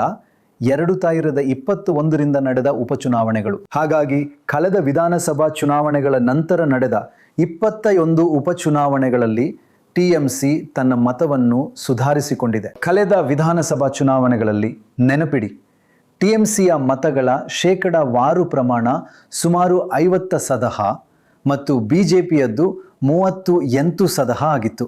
ಅಂದರೆ ಸುಮಾರು 12 ಸದಹಾರಷ್ಟು ಗೆಲುವಿನ ಅಂತರ. ಆದರೆ ಈ 21 ಉಪಚುನಾವಣೆಗಳಲ್ಲಿ ಈಗ 5 ವರ್ಷಗಳಲ್ಲಿ 21 ಉಪಚುನಾವಣೆಗಳು ನಡೆಯುವುದು ಅಸಾಮಾನ್ಯ ಮತ್ತು ಸಾಕಷ್ಟು ಮಹತ್ವದ್ದಾಗಿದೆ. ವಾಸ್ತವವಾಗಿ 21 ಉಪಚುನಾವಣೆಗಳಲ್ಲಿ TMC 27ರಲ್ಲಿ 20 ಗೆದ್ದಿದೆ ಮತ್ತು ಕಾಂಗ್ರೆಸ್ ಗೆದ್ದಿದೆ. ಕಳೆದ 21 ಉಪಚುನಾವಣೆಗಳಲ್ಲಿ ಬಿಜೆಪಿ ಒಂದೇ ಒಂದನ್ನು ಗೆದ್ದಿಲ್ಲ. ಮತ್ತು ಮತಗಳ ಶೇಕಡಾವಾರು ಪ್ರಮಾಣ ಎಷ್ಟಿತ್ತು? ಈ ಉಪಚುನಾವಣೆಗಳಲ್ಲಿ TMC ಸರಾಸರಿ 61 ಸದಂ ಪಡೆಯಿತು ಮತ್ತು ಬಿಜೆಪಿ 24 ಸದಂ. ಹಾಗಾಗಿ ಕಳೆದ ವಿಧಾನಸಭಾ ಚುನಾವಣೆಗಳಿಂದ TMC ಪರವಾಗಿ 11 ಸದೆಯರಷ್ಟು ಒಲವು ಮತ್ತು ಬಿಜೆಪಿಯ ವಿರುದ್ಧ -14 ಸದೆಯರಷ್ಟು ಒಲವು ಕಂಡುಬಂದಿದೆ. ಉಪಚುನಾವಣೆಗಳು ಎನ್ನುವುದು ನಾವು ಗೆಲ್ಲುವ ಸ್ಥಿತಿಯಲ್ಲಿರುತ್ತೇವೆ ಎಂದು ನನಗನಿಸುವುದಿಲ್ಲ. ಭಾಗಶಃ ಯಾಕೆಂದರೆ ಸಂಪೂರ್ಣ ರಾಜ್ಯ ಯಂತ್ರವು ಬಹಳ ಕೆಟ್ಟದಾಗಿ ಮುಗಿಬೀಳುತ್ತದೆ. ಆದರೆ ನೀವು 21ರಿಂದ 24ರವರೆಗಿನ ಚುನಾವಣೆಯನ್ನು ನೋಡಿದರೂ ಸಹ ನಿಮಗೆ ಕಂಡುಬರುತ್ತದೆ, ನನಗನಿಸುತ್ತದೆ 24ರಲ್ಲಿ ನಾವು ಕೆಲವು ಸೀಟುಗಳನ್ನು ಕಳೆದುಕೊಂಡರೂ ಸಹ ನಮ್ಮ ಒಟ್ಟಾರೆ ಮತಗಳ ಶೇಕಡಾವಾರು ಇತ್ಯಾದಿ ಹೆಚ್ಚು ಕಡಿಮೆ ಹಾಗೆಯೇ ಉಳಿದುಕೊಂಡಿದೆ. ನಾನು ಸ್ಪಷ್ಟಪಡಿಸಬೇಕು ಪ್ರಣಯ ಅದೆಂದರೆ, ನಿಮಗೆ ಗೊತ್ತಿದೆ, ನಾವು ಈ ಬಾರಿ ಒಂದು ಪರ್ಯಾಯ ಸರ್ಕಾರವನ್ನು ಸ್ಥಾಪಿಸಲು ಹೋರಾಡುತ್ತಿದ್ದೇವೆ. ನಾವು ಕೇವಲ ವಿರೋಧ ಪಕ್ಷದಲ್ಲಿ ಒಂದು ಸ್ಥಾನವನ್ನು ಸೃಷ್ಟಿಸಲು ರೂಪಿಸಲು ಹೋರಾಡುತ್ತಿಲ್ಲ. ಹಾಗಾಗಿ ಬಾಜ್ 50%ದಿಂದ 61%ಕ್ಕೆ ಏರಿದ TMCಯ 11%ದಷ್ಟು ಸುಧಾರಣೆಯು ಒಂದು ಅದ್ಭುತವಾದ ಬದಲಾವಣೆಯಾಗಿದೆ. ಇದು ಈ ಚುನಾವಣೆಯಲ್ಲಿ ಮತ್ತೆ ಸಂಭವಿಸದೇ ಇರಬಹುದು, ಆದರೆ ಇದು ನೆಲಮಟ್ಟದಲ್ಲಿನ ಒಂದು ಸಣ್ಣ ಸೂಚಕವಾಗಿದೆ. ಇದು ತಪ್ಪಾಗಬಹುದಾದಂತಹ ಒಂದು ಅಭಿಪ್ರಾಯ ಸಂಗ್ರಹವಲ್ಲ, ಆದರೆ ಇದು ಒಂದು ಚಿಂತೆಯ ವಿಷಯವಾಗಿರುತ್ತದೆ. ಯಾಕೆಂದರೆ 21 ಚುನಾವಣೆಗಳ ಪೈಕಿ ಬಿಜೆಪಿ ಒಂದನ್ನೂ ಗೆಲ್ಲಲಿಲ್ಲ. ಉಪಚುನಾವಣೆಗಳಲ್ಲಿ ಅವರು ಒಂದನ್ನು ಗೆಲ್ಲಲಿಲ್ಲ. ಹಾಗಾಗಿ 11% ಎಂಬುದು ದೊಡ್ಡದು ಅಲ್ಲವೇ? ಅದು ಪಕ್ಷಕ್ಕೆ ಇರುವ ಅಪಾರ ಬೆಂಬಲ ಅಥವಾ ತಳಮಟ್ಟದ ಕೆಲಸವನ್ನು ತೋರಿಸುತ್ತದೆ. ಆದರೆ ಬಿಜೆಪಿ ಹೇಳೋದೇನೆಂದರೆ, ಅಂತಹ ಚುನಾವಣೆ ಇದ್ದಾಗ ಅವರು ಸುಮ್ಮನೆ ನೆಲಮಟ್ಟದಲ್ಲಿ TMCಗೆ ಸರಿಸಾಟಿಯಾಗಲು ಸಾಧ್ಯವಿಲ್ಲ. ಕುತೂಹಲಕಾರಿಯಾಗಿ ಲೋಕಸಭೆಯಲ್ಲಿಯೂ ಸಹ ಬಿಜೆಪಿ ಹೆಚ್ಚು ಮತಗಳನ್ನು ಗಳಿಸುವುದಿಲ್ಲ. ಅಂದರೆ ಅಲ್ಲೊಂದು ಇಲ್ಲೊಂದು 0.5%. ಸಾಮಾನ್ಯವಾಗಿ ಅವರು ಉತ್ತಮವಾಗಿ ಕಾರ್ಯನಿರ್ವಹಿಸುತ್ತಾರೆ ಎಂದು ನೀವು ನಿರೀಕ್ಷಿಸ್ತೀರಿ. ಅದು ತುಂಬಾ ಸರಿ. ಒಂದು ಸಾರ್ವತ್ರಿಕ ಚುನಾವಣೆಯಲ್ಲಿ ಅದು ಬಹಳ ನಿಜ. ಒಂದು ವಿಧಾನಸಭಾ ಚುನಾವಣೆಗಿಂತ, ಯಾಕೆಂದ್ರೆ ಇದು ಕೇಂದ್ರಕ್ಕಾಗಿ, ಅದಾಗ್ಲಿಲ್ಲ. ಹೌದು. ಹಾಗಾಗಿ ನನ್ಗನ್ಸತ್ತೆ ಅದು ಕೂಡ ಒಂದು ಬಹಳ ಪ್ರಬಲವಾದ ಸೂಚಕ. ಹಾಗಾದರೆ ನೀವು ಹೇಳುತ್ತಿರುವುದು ಅವರು ಒಂದು ಹಂತಕ್ಕೆ ಬಂದು ನಿಂತಿದ್ದಾರೆ ಅಂತಾನ ನೀವು ಭವಿಷ್ಯ ನುಡಿಯುತ್ತಿದ್ದೀರಾ? ಹಾಗಾದರೆ ದೊರಾಬ್ ಬಾಜ್ ಹೇಳುತ್ತಿರುವ ವಿಷಯ, ಅವರು ಲೋಕಸಭಾ ಚುನಾವಣೆಯಲ್ಲಿ ಅಷ್ಟೇನೂ ಹೆಚ್ಚಳ ಕಾಣಲಿಲ್ಲ. ಅದರರ್ಥ ಅವರು ಒಂದು ಹಂತಕ್ಕೆ ಬಂದು ನಿಂತಿದ್ದಾರೆ. ಮತ್ತು ಈಗ ಉಪಚುನಾವಣೆಗಳೊಂದಿಗೆ ನಾನು ಕೇವಲ ಡೇಟಾದ ಬಗ್ಗೆ ಮಾತನಾಡುತ್ತಿದ್ದೇನೆ. ಅದು ಏನನ್ನು ತೋರಿಸುತ್ತದೆ? ಹೌದು, ನನಗೆ ಗೊತ್ತು. ಅವರು ನಿಮಗೆ ಗೊತ್ತಲ್ಲ, ಅವರು ಒಂದು ಹಂತಕ್ಕೆ ಬಂದು ನಿಂತಿರುವ ಸಾಧ್ಯತೆ ಇದೆ.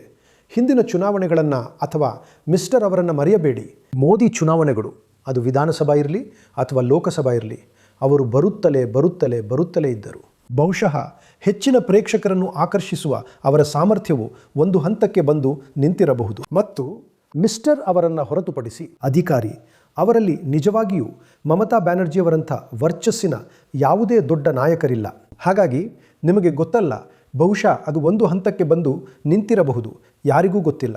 ಆದರೂ ಒಂದು ನಿರ್ದಿಷ್ಟ ಮಟ್ಟಿಗೆ ನಡೆಯುತ್ತಿರುವ ಕೋಮುವಾದೀಕರಣದೊಂದಿಗೆ ಆ SIR ಅದು ಏನಾಗಲಿದೆ ಎಂದು ನಮಗೆ ತಿಳಿದಿಲ್ಲ. ಅವರು ಮೇಲೇರಬಹುದು, ಯಾರಿಗೂ ಗೊತ್ತಿಲ್ಲ. ಆದರೆ ನಿಮಗೆ ಗೊತ್ತಲ್ಲ, ಸರಿ, ಬಿಜೆಪಿಯ ಬಳಿ ಅಪಾರ ಸಂಪನ್ಮೂಲಗಳಿವೆ, ಅದನ್ನು ಮರೆಯಬೇಡಿ. ಹಾಗಾದರೆ ಮೊನದೀಪ?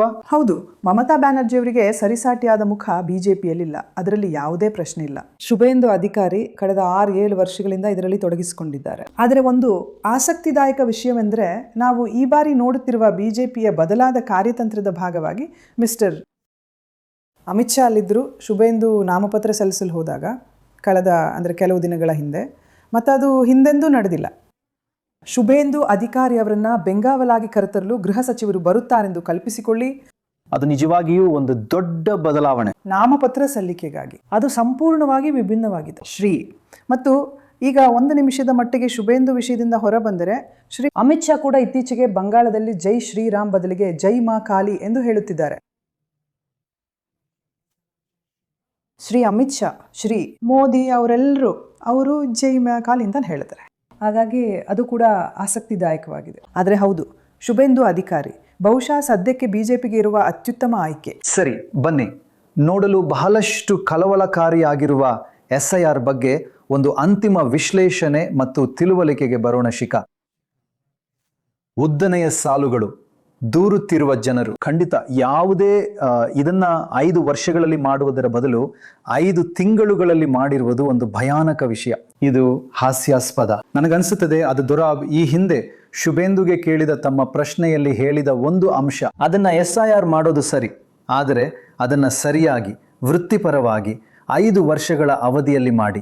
ಈ 5 ತಿಂಗಳು ಅಥವಾ ಸ್ವಲ್ಪ ಹೆಚ್ಚು ಸಮಯ ಅನ್ನೋದು ತೀರಾ ಹಾಸ್ಯಾಸ್ಪದ, ಬಹಳಷ್ಟು ಕಷ್ಟಗಳಿಗೆ ಕಾರಣವಾಗುತ್ತಿದೆ. ಇದು ಒಂದು ಪಕ್ಷದ ವಿರುದ್ಧ ಅಥವಾ ಇನ್ನೊಂದು ಪಕ್ಷದ ಪರವಾಗಿದೆ ಎಂದು ಯಾರೂ ನಿಜವಾಗಿಯೂ ಸಾಬೀತುಪಡಿಸಿಲ್ಲ. ಬಹಳಷ್ಟು ಅನುಮಾನಗಳಿವೆ ಮತ್ತು ಬಹಳಷ್ಟು ಡೇಟಾ ಅಂತಿಮವಾಗಿ ಹೊರಬರುತ್ತದೆ, ಆದರೆ ಅದು ಇನ್ನೂ ಹೊರಬಂದಿಲ್ಲ. ಆದರೆ ಆಲ್ಟ್ ನ್ಯೂಸ್ ಈ ಬಗ್ಗೆ ಸಾಕಷ್ಟು ಉತ್ತಮ ಕೆಲಸ ಮಾಡಿದೆ. ಹೆಚ್ಚು ಮುಸ್ಲಿಮರು ಮತದಾನದ ಹಕ್ಕಿನಿಂದ ವಂಚಿತರಾಗಿದ್ದಾರೆ ಎಂದು ತೋರಿಸಿದೆ. ಆದರೆ ಒಟ್ಟಾರೆಯಾಗಿ ಎಲ್ಲರೂ ಇದರ ಬಗ್ಗೆ ಅಸಮಾಧಾನಗೊಂಡಿದ್ದರು ಅಲ್ವಾ? ಎಲ್ಲರೂ ಇದರ ಬಗ್ಗೆ ಅಸಮಾಧಾನಗೊಂಡಿದ್ದಾರೆ. ನಾನಿಲ್ಲಿ ವಯಸ್ಸಾದ ಸಿಖ್ ಅಂಗಡಿಯವ್ರನ್ನ ಭೇಟಿಯಾದೆ. ಅವರ ಮಗಳಿಗೆ, ಅವಳ ಹೆಸರು ಮತದಾರರ ಪಟ್ಟಿಯಲ್ಲಿಲ್ಲ. ತಮ್ಮ ಹೆಸರುಗಳು ಮತದಾರರ ಪಟ್ಟಿಯಲ್ಲಿಲ್ಲ ಎಂದು ಹೇಳಿದ ಹಲವಾರು ಹಿಂದೂಗಳು. ಆದರೆ ಈ ವಿಷಯದ ಬಗ್ಗೆ ಹೆಚ್ಚು ಧ್ವನಿ ಎತ್ತುವ ಸಮುದಾಯ ಖಂಡಿತವಾಗಿಯೂ ಮುಸ್ಲಿಮರು. ನೀವು ಹಳ್ಳಿಗಳಿಗೆ ಹೋದ್ರೆ ರಾತ್ರೋರಾತ್ರಿ ಸಣ್ಣ ಕೇಂದ್ರಗಳು, ಜನರು ಸಣ್ಣ ಶೆಡ್ಗಳನ್ನು ಹಾಕೊಂಡಿರುವುದನ್ನು ನೀವು ಕಾಣ್ತೀರಿ. ಒಬ್ಬ ವ್ಯಕ್ತಿ ಕಂಪ್ಯೂಟರ್ನೊಂದಿಗೆ ಅಲ್ಲಿ ಕುಳಿತಿರ್ತಾನೆ ಮತ್ತು ಅವನು ಬೆಳಿಗ್ಗೆಯಿಂದ ರಾತ್ರಿಯವರೆಗೆ ಮಾಡುವ ಕೆಲಸವೆಂದರೆ ಹೆಸರುಗಳನ್ನು ಸೇರಿಸಲು ಅಧಿಕಾರಿಗಳಿಗೆ ಸಲ್ಲಿಸಬೇಕಾದ ಅರ್ಜಿಗಳನ್ನು ಭರ್ತಿ ಮಾಡುವುದು. ಮತ್ತು ಎಲ್ಲ ರೀತಿಯ ಆರೋಪಗಳನ್ನ ಮಾಡಲಾಗತ್ತೆ. ಎಲ್ಲ ರೀತಿಯ, ನಿಮಗೆ ಗೊತ್ತಲ್ಲ, ವದಂತಿಗಳು ಹರಡುತ್ತಿವೆ. ಯಾಕೆಂದರೆ ಇಂದು ತಮ್ಮ ಹೆಸರು ಮತದಾರರ ಪಟ್ಟಿಯಲ್ಲಿ ಇಲ್ಲದಿದ್ದರೆ ನಾಳೆ ಅವರನ್ನು ಸರ್ಕಾರದ ಪ್ರಯೋಜನಗಳಿಂದ, ಯಾವುದೇ ಅನುಗ್ರಹದಿಂದ ವಂಚಿತಗೊಳಿಸಬಹುದು ಎಂದು ಅವರು ಭಾವಿಸುತ್ತಾರೆ. ಮತ್ತು ಹಾಗಾಗಿ ಅದು ನನಗನ್ಸತ್ತೆ ಅದು ಒಂದು ರೀತಿ ಅವರನ್ನ ಪ್ರೇರೇಪಿಸ್ತಾ ಇದೆ, ಅವರಲ್ಲಿರುವ ಈ ಭಯವನ್ನ ಪ್ರೇರೇಪಿಸ್ತಾ ಇದೆ. ಸರಿ ಮನೀಶ್, ನೀವು SIR ಬಗ್ಗೆ ಅಸಮಾಧಾನಗೊಂಡಿರುವ ಅನೇಕ ಜನರನ್ನ ಭೇಟಿಯಾಗುತ್ತಿದ್ದೀರಿ. ಆದರೆ ಅದು ಅವರ ಮತದ ಮೇಲೆ ಹೇಗೆ ಪರಿಣಾಮ ಬೀರಲಿದೆ? ಅವರು ಇದನ್ನು ಆಂಟಿ ಸೆಂಟರ್ ಅಥವಾ ಆಂಟಿ ಸ್ಟೇಟ್ ಎಂದು ನೋಡುತ್ತಿದ್ದಾರೆಯೇ, ಅಥವಾ ಕೇವಲ ಕೋಪಗೊಂಡಿದ್ದಾರೆಯೇ? ಮತ್ತು ಎರಡೂ ಕಡೆಯವರು ಸಮಾನವಾಗಿ ಹೊಣೆಗಾರರೇ? ಇದು ಮತಗಳ ಮೇಲೆ ಪರಿಣಾಮ ಬೀರುವುದಿಲ್ಲವೇ, ಅಥವಾ ಇದು ಮತಗಳ ಮೇಲೆ ಪರಿಣಾಮ ಬೀರಲಿದೆಯೇ? ಪ್ರಣೋಯ್, ನಾನು ನೋಡಿದ್ದೇನೆಂದರೆ ಬಿಹಾರದಲ್ಲಿಯೂ ಕೂಡ on the eve of election ನೀವು ಪದೇ ಪದೇ ಹೇಳುತ್ತಿರುವ ಹಾಗೆ ಈ ಎಕ್ಸರ್ಸೈಸ್ ಮೊದಲೇ ಯಾಕಾಗಲಿಲ್ಲ ಅಂತ. ಆದರೆ ಈ exercise on the eve of elections ಈಗ ಯಾವ ಅಪೋಸಿಷನ್ ಪಾರ್ಟೀಸ್ ಇವೆಯೋ, ಯಾವನ ಆ್ಯಂಟಿ BJP ಪಾರ್ಟೀಸ್ ಇವೆಯೋ ಅವರ ಪ್ರಕಾರ ಇದಕ್ಕಾಗಿಯೇ ಇದನ್ನು ಡಿಸೈನ್ ಮಾಡಲಾಗಿದೆ. ಏನಂದರೆ ನಿಮ್ಮ ಬಳಿ ಅಪೀಲ್ ಮಾಡಲು ಸಮಯ ಇರಬಾರದು ಅಂತ. ಉದಾಹರಣೆಗೆ ಬಿಹಾರದಲ್ಲಿ ಯಾವಾಗ ಈ final list electoral roll publish ಆಯಿತೋ ಆ ಸಮಯದಲ್ಲಿ ಕಾಂಗ್ರೆಸ್ ಪಾರ್ಟಿ ಅಥವಾ RJDಯ ಕ್ಯಾಂಡಿಡೇಟ್ಸ್ ಯಾರಿದ್ರೋ ಅವರಿಗೆ ಅದನ್ನು ಆ ಲಿಸ್ಟ್ ನೋಡಲು ಸಮಯವಿರಲಿಲ್ಲ. ಯಾಕೆಂದರೆ ಅವರು ತಮ್ಮ ಟಿಕೆಟ್ ವಿಚಾರದಲ್ಲಿ ಬೆಸ್ತರಾಗಿದ್ದರು. ಆದರೆ ಬಂಗಾಳದಲ್ಲಿ TMC ಕೇಡರ್ ಬೇಸ್ಡ್ ಪಾರ್ಟಿ ಆಗಿರೋದ್ರಿಂದ TMCಯ ಕ್ಯಾಂಡಿಡೇಟ್ಸ್ಗೆ ಈ ಎಲ್ಲ ಕೆಲಸಗಳಿಗೆ ಅಷ್ಟೊಂದು ಸಮಯ ತೆಗಿಬೇಕಾಗಿಲ್ಲ, ಯಾಕಂದರೆ ಪಾರ್ಟಿಯೇ ನೋಡ್ಕೊಳ್ತದೆ. ಆದರೆ ಬಂಗಾಳದಲ್ಲಿ ಏನಾಗುತ್ತಿದೆ ಅಂದರೆ ಯಾರ ಹೆಸರನ್ನು ತೆಗೆದುಹಾಕಲಾಗಿದೆಯೋ ಅವರು ಎಲ್ಲೋ ಒಂದು ಕಡೆ ECಯಿಂದ ಎಲೆಕ್ಷನ್ ಕಮಿಷನ್, ಅದು ಒಂದು ರೀತಿಯ ಅಪಿಲೇಟ್ ಅಥಾರಿಟಿ, ಅದರಿಂದ ಅವರು ಲೆಟ್ ಡೌನ್ ಆದ ಹಾಗೆ ಫೀಲ್ ಮಾಡುತ್ತಿದ್ದಾರೆ. ಉದಾಹರಣೆಗೆ ನಾನು ನಿಮಗೆ ಒಂದು ಸೆಕೆಂಡ್, ಇದು ಆಂಟಿ ಸೆಂಟರ್ ಆಗಿದೆಯೇ? ಯಾಕೆಂದರೆ ಆಂಟಿ ಎಲೆಕ್ಷನ್ ಕಮಿಷನ್ ಅಥವಾ ಆಂಟಿ ಆಲ್ ಲೀಡರ್ಸ್ ಅವರಿಗೆ ಅನ್ಸತ್ತಿದೆ ಏನಂದರೆ ಎಲೆಕ್ಷನ್ ಕಮಿಷನ್ ಅದು ಎಲ್ಲೋ ಒಂದು ಕಡೆ BJPಯೊಂದಿಗೆ ಶಾಮೀಲಾಗಿದೆ ಎಂದು. ನಾನು ನಿಮಗೆ ಒಂದು ಎಕ್ಸಾಂಪಲ್ ಕೊಡ್ತೇನೆ. ಎಲೆಕ್ಷನ್ ಕಮಿಷನ್ನ ಒಂದು ಟ್ವೀಟ್ ಬಂದಿದೆ ಮತ್ತು ಅದರಲ್ಲಿ EC ಬರೀತದೆ, ECI is straight talk to Trinamool Congress. This time the election in West Bengal would surely be fear-free, violence-free, intimidation-free, inducement-free and without any chappa, booth jamming and source jamming. ಇದರ ಭಾಷೆ ಮತ್ತು TMCಗೆ straight talk to Trinamool Congress ಎಂದು ಹೇಳಿದ ರೀತಿಯಿಂದ ಜನರಿಗೆ ಎಲ್ಲೋ ಒಂದು ಕಡೆ EC ಒಂದು ಪಾರ್ಟಿಯಾಗಿ ರೆಡ್ಯೂಸ್ ಆಗಿದೆ ಎಂದು ಅನಿಸುತ್ತಿದೆ. ನಾನು ಎಲೆಕ್ಷನ್ ಕಮಿಷನ್ ಮತ್ತು SIR ಪ್ರೋಸೆಸ್ ಅನ್ನು ಬೆಂಬಲಿಸುತ್ತಿದ್ದೇನೆ. ಯಾಕೆಂದರೆ dead voters, fake voters, double triple entry voters ಮತ್ತು ನಾನ್ ಇಂಡಿಯನ್ ವೋಟರ್ ಹೆಸರುಗಳನ್ನು ಪಟ್ಟಿಯಿಂದ ತೆಗೆದುಹಾಕಬೇಕು. ಭಾರತೀಯರನ್ನು ಉಳಿಸುವುದು ಅಥವಾ ಸಂವಿಧಾನವನ್ನು ಉಳಿಸುವುದು ನಮ್ಮ ಕಡ್ಡಾಯ ಆಚರಣೆಗಳು. ಈಗ ಮತದಾರರ ಪಟ್ಟಿಯಲ್ಲಿ ಉಳಿದಿರುವ ಮತದಾರರು, ಇದು ಅವರ ನೆರೆಹೊರೆಯವರಿಗೆ ಅಥವಾ ಆತನ ನೆರೆಹೊರೆಯವರಿಗೆ ಅಥವಾ ಸ್ನೇಹಿತರಿಗೆ ಅಥವಾ ಸಂಬಂಧಿಕರಿಗೆ ಆಗಬಾರ್ದಿತ್ತು ಎಂದು ತಮ್ಮ ಮತದಾನದ ಮೂಲಕ, ತಮ್ಮ ಮತಪತ್ರದ ಮೂಲಕ ಪ್ರತಿಭಟಿಸಬೇಕು. ಹಾಗಾಗಿ ಮತದಾರರ ಪಟ್ಟಿಯಲ್ಲಿ ಪೋಷಕರು ಇರ್ತಾರೆ ಮತ್ತು ಮಕ್ಕಳು ಅಳಿಸೋಗಿರ್ತಾರೆ, ಅಥವಾ ಮಕ್ಕಳು ಇರ್ತಾರೆ, ಪೋಷಕರು ಇರೋದಿಲ್ಲ. ಹಾಗಾಗಿ ಅವರು ಬಿಟ್ಟೋದವ್ರಿಗಾಗಿ ನಿಜವಾಗಿಯೂ ಪ್ರತಿಭಟಿಸಬೇಕು. ಹಾಗಾಗಿ ನಾವು ಹೇಳುತ್ತಿದ್ದೇವೆ, ಪ್ರತಿಭಟನೆಯ ಮತವೂ ಇರಬೇಕು. ಇದು ಅಲ್ಲಿರುವವರ ಪ್ರತಿಭಟನಾ ಮತವಾಗಿರಬೇಕು. ಯಾಕಂದರೆ ಈ ಜನರು ಸುಮ್ಮನೆ ಬುಲ್ಡೋಸ್ ಮಾಡ್ತಿದ್ದಾರೆ. ಇಲ್ಲಿ ವೋಟ್ ಮಾಡಿ ಯಾವ ಲಾಭವೂ ಆಗುವುದಿಲ್ಲ. ಯಾಕೆಂದ್ರೆ ಎಲ್ಲ ವೋಟರ್ಗಳ ಹೆಸರು ತೆಗೆದು ಹಾಕಿದ್ರೆ ವೋಟ್ ಮಾಡೋದು ಹೇಗೆ? ಅವರು ಆಯ್ದು ವೋಟರ್ಗಳನ್ನು ಇಟ್ಕೊಡ್ತಿದ್ದಾರೆ. ನನ್ನ ಗಂಡು ಮಕ್ಕಳು ವೋಟರ್, ನಾನು ವೋಟರ್, ನನ್ನ ಗಂಡ ವೋಟರ್ ಅಲ್ಲ, ಅವ್ರನ್ನ ಬಿಟ್ಟಿದ್ದಾರೆ. ಹೌದು, ನನ್ನ ಹೆಸರು ತೆಗೆದಿದ್ದಾರೆ, ನನ್ನ ಮಗಳ ಹೆಸರು ತಗೋದಿದ್ದಾರೆ. ನನ್ನ ಮನೇಲಿ ವೋಟರ್ ಇದ್ದಾರೆ, ನಾನು ಇದ್ದೇನೆ, ಅವರಿಲ್ಲ. 300 ವೋಟರ್ಗಳಲ್ಲಿ 97 ಡಿಲೀಟ್ ಆಗಿದೆ. ಆಮೇಲೇನು ಈ ಸಲ ಜನರಿಗೆ ಕಿರುಕುಳಕ್ಕೆ ಕೊನೆಯೇ ಇಲ್ಲ. ಎಷ್ಟು ಕಿರುಕುಳ ಕೊಡ್ತಾ ಇದ್ದಾರೆ. ಸಂಪೂರ್ಣ SIR ಪ್ರಕ್ರಿಯೆ, ಆ ಪ್ರಕ್ರಿಯೆಯಲ್ಲಿ ವ್ಯತ್ಯಾಸಗಳು ಅಥವಾ ದೋಷಗಳು ಎಂದು ತೋರಿಸಲಾಗುತ್ತಿರುವುದು ವಾಸ್ತವವಾಗಿ ಆ ಉದ್ದೇಶಕ್ಕಾಗಿಯೇ ಅದನ್ನು ವಿನ್ಯಾಸಗೊಳಿಸಲಾಗಿದೆ. ಏಕೆಂದರೆ SIR ಮೊದಲಿನಿಂದಲೂ ಪಕ್ಷಪಾತಿಯಾದ ಚುನಾವಣಾ ಆಯೋಗದಿಂದ ಖಾತ್ರಿಪಡಿಸಲ್ಪಟ್ಟ ಒಂದು ಪಕ್ಷಪಾತದ ಪ್ರಕ್ರಿಯೆಯಾಗಿತ್ತು. ಅದು ಬಹಳ ಪಕ್ಷಪಾತದಿಂದ ವರ್ತಿಸುತ್ತಿದೆ ಮತ್ತು ವ್ಯತ್ಯಾಸಗಳು ಹಾಗೂ ತೀರ್ಪಿನ ಅಡಿಯಲ್ಲಿರುವ ಸಂಪೂರ್ಣ ಕಲ್ಪನೆಯು ಯಾದೃಚ್ಛಿಕ ಪ್ರಮಾಣದಲ್ಲಿ ನಡೆಯುತ್ತಿದೆ. ಆದರೆ SIRನ ಉತ್ತರಾರ್ಧದಲ್ಲಿ ಮುಸ್ಲಿಂ ಸಮುದಾಯ ಮತ್ತು ದಲಿತ ಹಿಂದೂ ನಿರಾಶ್ರಿತ ಸಮುದಾಯಗಳನ್ನು ಅಂದರೆ ಮೊಟುವಾಗಳನ್ನು ಗುರಿಯಾಗಿಸಿಕೊಂಡು ದೊಡ್ಡ ಪ್ರಮಾಣದ ಅಳಿಸುವಿಕೆಗಳು ನಡೆಯುತ್ತಿರುವುದನ್ನು ನಾವು ನೋಡಿದ್ದೇವೆ. 23ನೇ ತಾರೀಕಿನವರೆಗೆ ಬಹುಶಃ ನಿರ್ಧಾರವಾಗ್ಲಿಕ್ಕಿಲ್ಲ. ಮತದಾರರ ಪಟ್ಟಿಯಲ್ಲೂ ನಿಮ್ಮ ಹೆಸರು ಬಹುಶಃ ಬರುವುದಿಲ್ಲ. ಈಗ ಬರೋದಿದ್ರೆ ನಾನೇನ್ ಮಾಡ್ಲಿ? ವೋಟ್ ಹಾಕಲ್ಲ, ಆಮೇಲೆ ನೋಡೋಣ ವೋಟ್ ಆದ್ಮೇಲೆ ಹೆಸರು ಬರ್ತೋ ಇಲ್ವೋ ಅಂತ. ನಾನು ನೋಡ್ತೀನಿ, ಕೋರ್ಟ್ಗೆ ಹೋಗ್ತೀನಿ, ಸುಪ್ರೀಂ ಕೋರ್ಟ್ಗೆ ಹೋಗ್ತೀನಿ. ನಾನು ಏನ್ ಮಾಡ್ಬೇಕೋ ಏನನ್ನೇ ಮಾಡ್ಬೇಕಾದ್ರೂ ಮಾಡ್ತೀನಿ. ನಾನು ಕೋರ್ಟ್ ವರೆಗೂ ಹೋಗಲು ಸಿದ್ಧರಿದ್ದಾರೆ. ಕೋರ್ಟ್ ವರೆಗೆ ಹೋಗಲು ತಯಾರಿದ್ದೇನೆ. ನನ್ನ ಹತ್ರ ಎಲ್ಲವೂ ಇದೆಯಲ್ಲ. ನನ್ ಗಣ್ಣತ್ತು ತೆಗೆದಿದ್ದಾರೆ, ನಂದು ಹೋಗಿದೆ. ನನ್ನ ಮೈದುನನ್ನದು ಹೋಗಿದೆ, ನನ್ನ ನಾದಿನಿಯದು ಹೋಗಿದೆ, ನಮ್ಮ ಮನೆಯಲ್ಲಿ 4 ವೋಟುಗಳು ಹೋಗಿವೆ. ಹೌದಾ? ಹಾಗಾಗಿ ನಾವೆಲ್ಲ ಡಾಕ್ಯುಮೆಂಟ್ಸ್ ಕೊಟ್ಟು ಕೇಸ್ ಹಾಕಿದ್ವಿ, ವೋಟ್ ತೆಗೆದಾಕ್ಲಾಗೋದು. ಸರ್, ತುಂಬಾ ಸಮಸ್ಯೆಗಳಿವೆ. ಸರಿನಾ? ಆನ್ಲೈನ್ ನಲ್ಲಿ ತುಂಬಾ ಜನಸಂದಣಿ ಇದೆ, ಆನ್ಲೈನ್ ಸಮಸ್ಯೆ ಇದೆ. ನನ್ನ ಹೆಸರು ತೆಗೆದಾಕಿಲ್ಲ, ನನ್ನ ಹೆಂಡತಿ ಹೆಸರು ತೆಗೆದಾಕಿದ್ದಾರೆ. ಹಿಂಗೆ ಹೇಗಾಯ್ತು ಗೊತ್ತಿಲ್ಲ.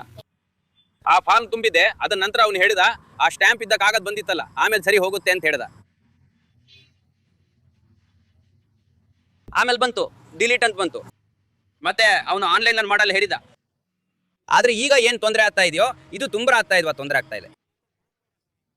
ಕೆಲಸ ಕಾರ್ಯ ಬಿಟ್ಟು 4-5 ದಿನ 6 ದಿನ ಸತತವಾಗಿ ಇದೇ ಕೆಲಸದಲ್ಲಿ ಇರಬೇಕಾಗತ್ತೆ. ಎಲ್ಲವನ್ನು ಬಿಟ್ಟು ಬಂದಿದ್ದೀವಿ. ನಿರಂತರವಾಗಿ 20 ವರ್ಷ 30 ವರ್ಷದಿಂದ ವೋಟ್ ಹಾಕ್ತಾ ಬಂದಿರುವ ಎಷ್ಟೋ ಜನರಿದ್ದಾರೆ. ಅವರ ಹೆಸರನ್ನು ತೆಗೆದಿದ್ದಾರೆ. ಅಂತ ಜನ ಕೂಡ ಇದ್ದಾರೆ. ನನ್ನ ಮಗಳ ಮದುವೆಗೆ ಮಗಳು ಟಾಟಾದಲ್ಲಿ ಇರ್ತಾಳೆ, ಇಲ್ಲಿಗೆ ಬಂದಿದ್ದಾಳೆ. ಈಗ ಇಲ್ಲೇ ವಾಸಿಸುತ್ತಿದ್ದಾಳೆ. ಬ್ಯಾಂಕ್ ಅಕೌಂಟ್ ಇದೆ, ಆಧಾರ್ ಕಾರ್ಡ್ ಇದೆ, ಪ್ಯಾನ್ ಕಾರ್ಡ್ ಇದೆ, ವೋಟರ್ ಕಾರ್ಡ್ ಇದೆ. ಹಿಂದೆ ವೋಟ್ ಕೂಡ ಹಾಕಿದ್ದಾಳೆ, ಆದ್ರೆ ಈಗ ಹೆಸರಿಲ್ಲ. ಹೇಗಾಯ್ತು? ಈಗ ಅದು ಯಾರು ತೆಗೆದಿದ್ದಾರೋ ಅವ್ರಿಗೆ ಗೊತ್ತು ಅಲ್ವಾ? ಅವರು ಬಾಂಗ್ಲಾದೇಶಿಯವರೋ ಅಥವಾ ನುಸುಳುಕೋರರೋ ಎಂಬುದು ಅವರಿಗೆ ಗೊತ್ತು. ಅವರು ಬಾಂಗ್ಲಾದೇಶಿಯವರೋ ಅಥವಾ ನುಸುಳುಕೋರರೋ ಎಂದು. ನನ್ನ ಮಗ ಮಗಳು ಸೊಸೆ ಮಗಳಿಗೆ ಏನೂ ಆಗ್ಬಾರ್ದು. ಎಲ್ಲಿಂದ ಬಂದ್ರು? ನಾನು ಮಾಲ್ಡಾದವಳು, ನನ್ನ ಮಗ ಮಗಳು ಎಲ್ಲಿಂದ ಬಂದ್ರು? ನಾನು ದೇಶದಲ್ಲಿ ಇರ್ತೇನೆ, ಮಾಲ್ಡಾದಲ್ಲಿ ನನ್ನ ಮಗ ಮಗಳ ಪೌರತ್ವ ಇರುತ್ತದೆ. ಎಲ್ಲಿ ಹೋಗ್ತಾರೆ? ಈಗ ನನ್ನ ಮಗನನ್ನ ಯಾರಾದ್ರೂ ಕರ್ಕೊಂಡು ಹೋದ್ರೆ ನಾನು ಸಹಿಸ್ಕೊಳ್ಳಲು ಸಾಧ್ಯವೇ? ನನ್ನ ಹೆಸರಂತೂ ಸರಿ ಇದೆ, ಆದ್ರೆ ನನ್ನ ಮಗನದು ಇಲ್ಲ, ಮಗಳದು ಇಲ್ಲ. ಹಾಗಾದ್ರೆ ನಾನು ಏನನ್ನ ಇಟ್ಟುಕೊಂಡು ಬದುಕಲಿ? ಸೊ ಮೊನದೀಪ, ನಾವು ಸಾಲುಗಳನ್ನು ನೋಡಿದೆವಿ, ನಾವು ಜನರೊಂದಿಗೆ ಮಾತನಾಡುವುದನ್ನು ನೋಡಿದೆವಿ. ನನ್ನ ತಾಯಿ ಅದರಲ್ಲಿಲ್ಲ, ಅಥವಾ ನನ್ನ ಮಗಳು ಅದರಲ್ಲಿಲ್ಲ, ನನ್ನ ಗಂಡ ಅದರಲ್ಲಿಲ್ಲ, ನಾನು ಒಬ್ಬರನ್ನ ಭೇಟಿಯಾದೆ. ಬಹಳಷ್ಟು ಅಸಮಾಧಾನವಿದೆ. ಆದರೆ ಅದು ಮತದಾರರ ನಡವಳಿಕೆಯಲ್ಲಿ ಹೇಗೆ ಪ್ರತಿಫಲಿಸುತ್ತದೆ? ನಿಮ್ಗೇನು ಅನಿಸುತ್ತದೆ? ತುಂಬ ಸ್ಪಷ್ಟವಾಗಿರುವ ಒಂದು ವಿಷಯ ಅಂದರೆ, ಯಾರು ಹೊರಗುಳಿಯುತ್ತಿದ್ದಾರೋ ಅವರು ಮತ ಚಲಾಯಿಸುವುದಿಲ್ಲ. ಹಾಗಾಗಿ ಅದೇ ಆಘಾತಕಾರಿ ಸತ್ಯ. ಮತ್ತು ಅದು ಒಂದು ಸಂಗತಿ ಆಗಿದೆ, ಅದು ಆಗಲಿದೆ. ಆದರೆ ಯಾರು ಮತ ಚಲಾಯಿಸಬಹುದು ಮತ್ತು ಅವರ ಕುಟುಂಬವನ್ನು ಸೇರಿಸದೇ ಇದ್ದಾಗ ಅವರ ಕಥೆ ಏನು? ಸರಿಯಾಗಿ ಹೇಳಿದ್ರಿ. ಹಾಗಾಗಿ ಅವರ ವರ್ತನೆ ಹೇಗಿರಲಿದೆ, ಅದು ಅವರ ಮೇಲೆ ಹೇಗೆ ಪರಿಣಾಮ ಬೀರಲಿದೆ? ಸರಿ, ಇಲ್ಲಿ 2 ವಿಷಯಗಳು ನಡೀತಿವೆ. ಅವರು ಒಂದು ತುಂಬ ಕೋಪಗೊಂಡು BJP ವಿರುದ್ಧ ಮತ ಹಾಕ್ತಾರೆ. ಯಾಕಂದ್ರೆ ಈ ರೀತಿಯ ವ್ಯವಸ್ಥೆಯನ್ನ ರೂಪಿಸ್ತಿರೋದು ಅವರೇ ಅಂತ ಅವರು ಭಾವಿಸ್ತಾರೆ. ಓ, ಹಾಗಾ? ನಿಮ್ಗೆ ಗೊತ್ತಲ್ಲ, ಚುನಾವಣಾ ಆಯೋಗ ನಡೆಸುವ SIR ಪ್ರಕ್ರಿಯೆ. ನನ್ನ ಪ್ರಕಾರ ನಿಮ್ಮ ಕುಟುಂಬವನ್ನು ಹೊರಗಿಟ್ಟರೆ ಬಹುಶಃ ಇದೊಂದೇ ಪ್ರತಿಕ್ರಿಯೆ ಇರಲು ಸಾಧ್ಯ. ಹಾಗಾಗಿ ಅದು ಒಂದು. ಕುಟುಂಬವನ್ನು ಹೊರಗಿಟ್ಟ ಯಾರಾದರೂ ಹೋಗಿ BJPಗೆ ಮತ ಹಾಕ್ತಾರೆ ಎಂದು ನಾನು ಊಹಿಸಲು ಸಾಧ್ಯವಿಲ್ಲ. ಅದರಿಂದ ಅದು ಒಂದು ವಾಸ್ತವ. ಇದು ಅತ್ಯಂತ ಮಹತ್ವದ ಹೇಳಿಕೆ. ಆದರೆ ಮತ್ತೊಂದು ಅಂಶವೆಂದರೆ ಅಲ್ಪಸಂಖ್ಯಾತರ ಮತಕ್ಕೆ ಹೊಡೆತ ಬಿದ್ದಿದೆ. ಹೌದು, ನಾವು ಅದನ್ನು ಡೇಟಾದೊಂದಿಗೆ ಪರಿಶೀಲಿಸಬೇಕಾಗಿದೆ. ಆದರೆ ಆರಂಭಿಕ ಸೂಚಕಗಳು ಹಾಗೆ ಎಂದು ಹೇಳುತ್ತಿವೆ. ಆದರೆ ಅದು ಇನ್ನೂ ನಿರ್ಣಾಯಕವಾಗಿಲ್ಲ. ಇನ್ನೂ ಬಹಳಷ್ಟು ಸಂಶೋಧನೆ ಮಾಡಬೇಕಾಗಿದೆ. ನಮಗೆ ತಿಳಿದಿರುವುದೇನೆಂದರೆ ಬಹಳಷ್ಟು ಮತದಾರರನ್ನು ತೆಗೆದುಹಾಕಲಾಗಿದೆ ಮತ್ತು ಅಂತರವು ಕೇವಲ ಅಷ್ಟೇ ಇತ್ತು. ಆದರೆ ನೀವು ಹೆಚ್ಚಿನ ಸಂಶೋಧನೆ ಮಾಡುವವರೆಗೆ ಯಾರು ಅಥವಾ ಏನು ಎಂದು ನಿಮಗೆ ತಿಳಿದಿರುವುದಿಲ್ಲ. ಕ್ಷಮಿಸಿ, ನೀವು ಏನೋ ಹೇಳಲು ಹೊರಟಿದ್ದೀರಿ. ಆದರೆ ನೀವು ಎಲ್ಲಿಯೇ ಜನರೊಂದಿಗೆ ಮಾತನಾಡಿದರೂ ಹೆಚ್ಚು ಮುಸ್ಲಿಂ ಪಕ್ಷಗಳಿದ್ದರೂ ಸಹ ಅಲ್ಪಸಂಖ್ಯಾತರ ಮತಗಳು ವಿಭಜನೆಯಾಗದಿರಬಹುದು ಎಂಬುದು ನಿಜ. ಏಕೆಂದರೆ SIRನ ಹಿನ್ನೆಲೆಯಲ್ಲಿ ಅವರು TMC ಪರವಾಗಿ ಒಂದುಗೂಡುತ್ತಾರೆ.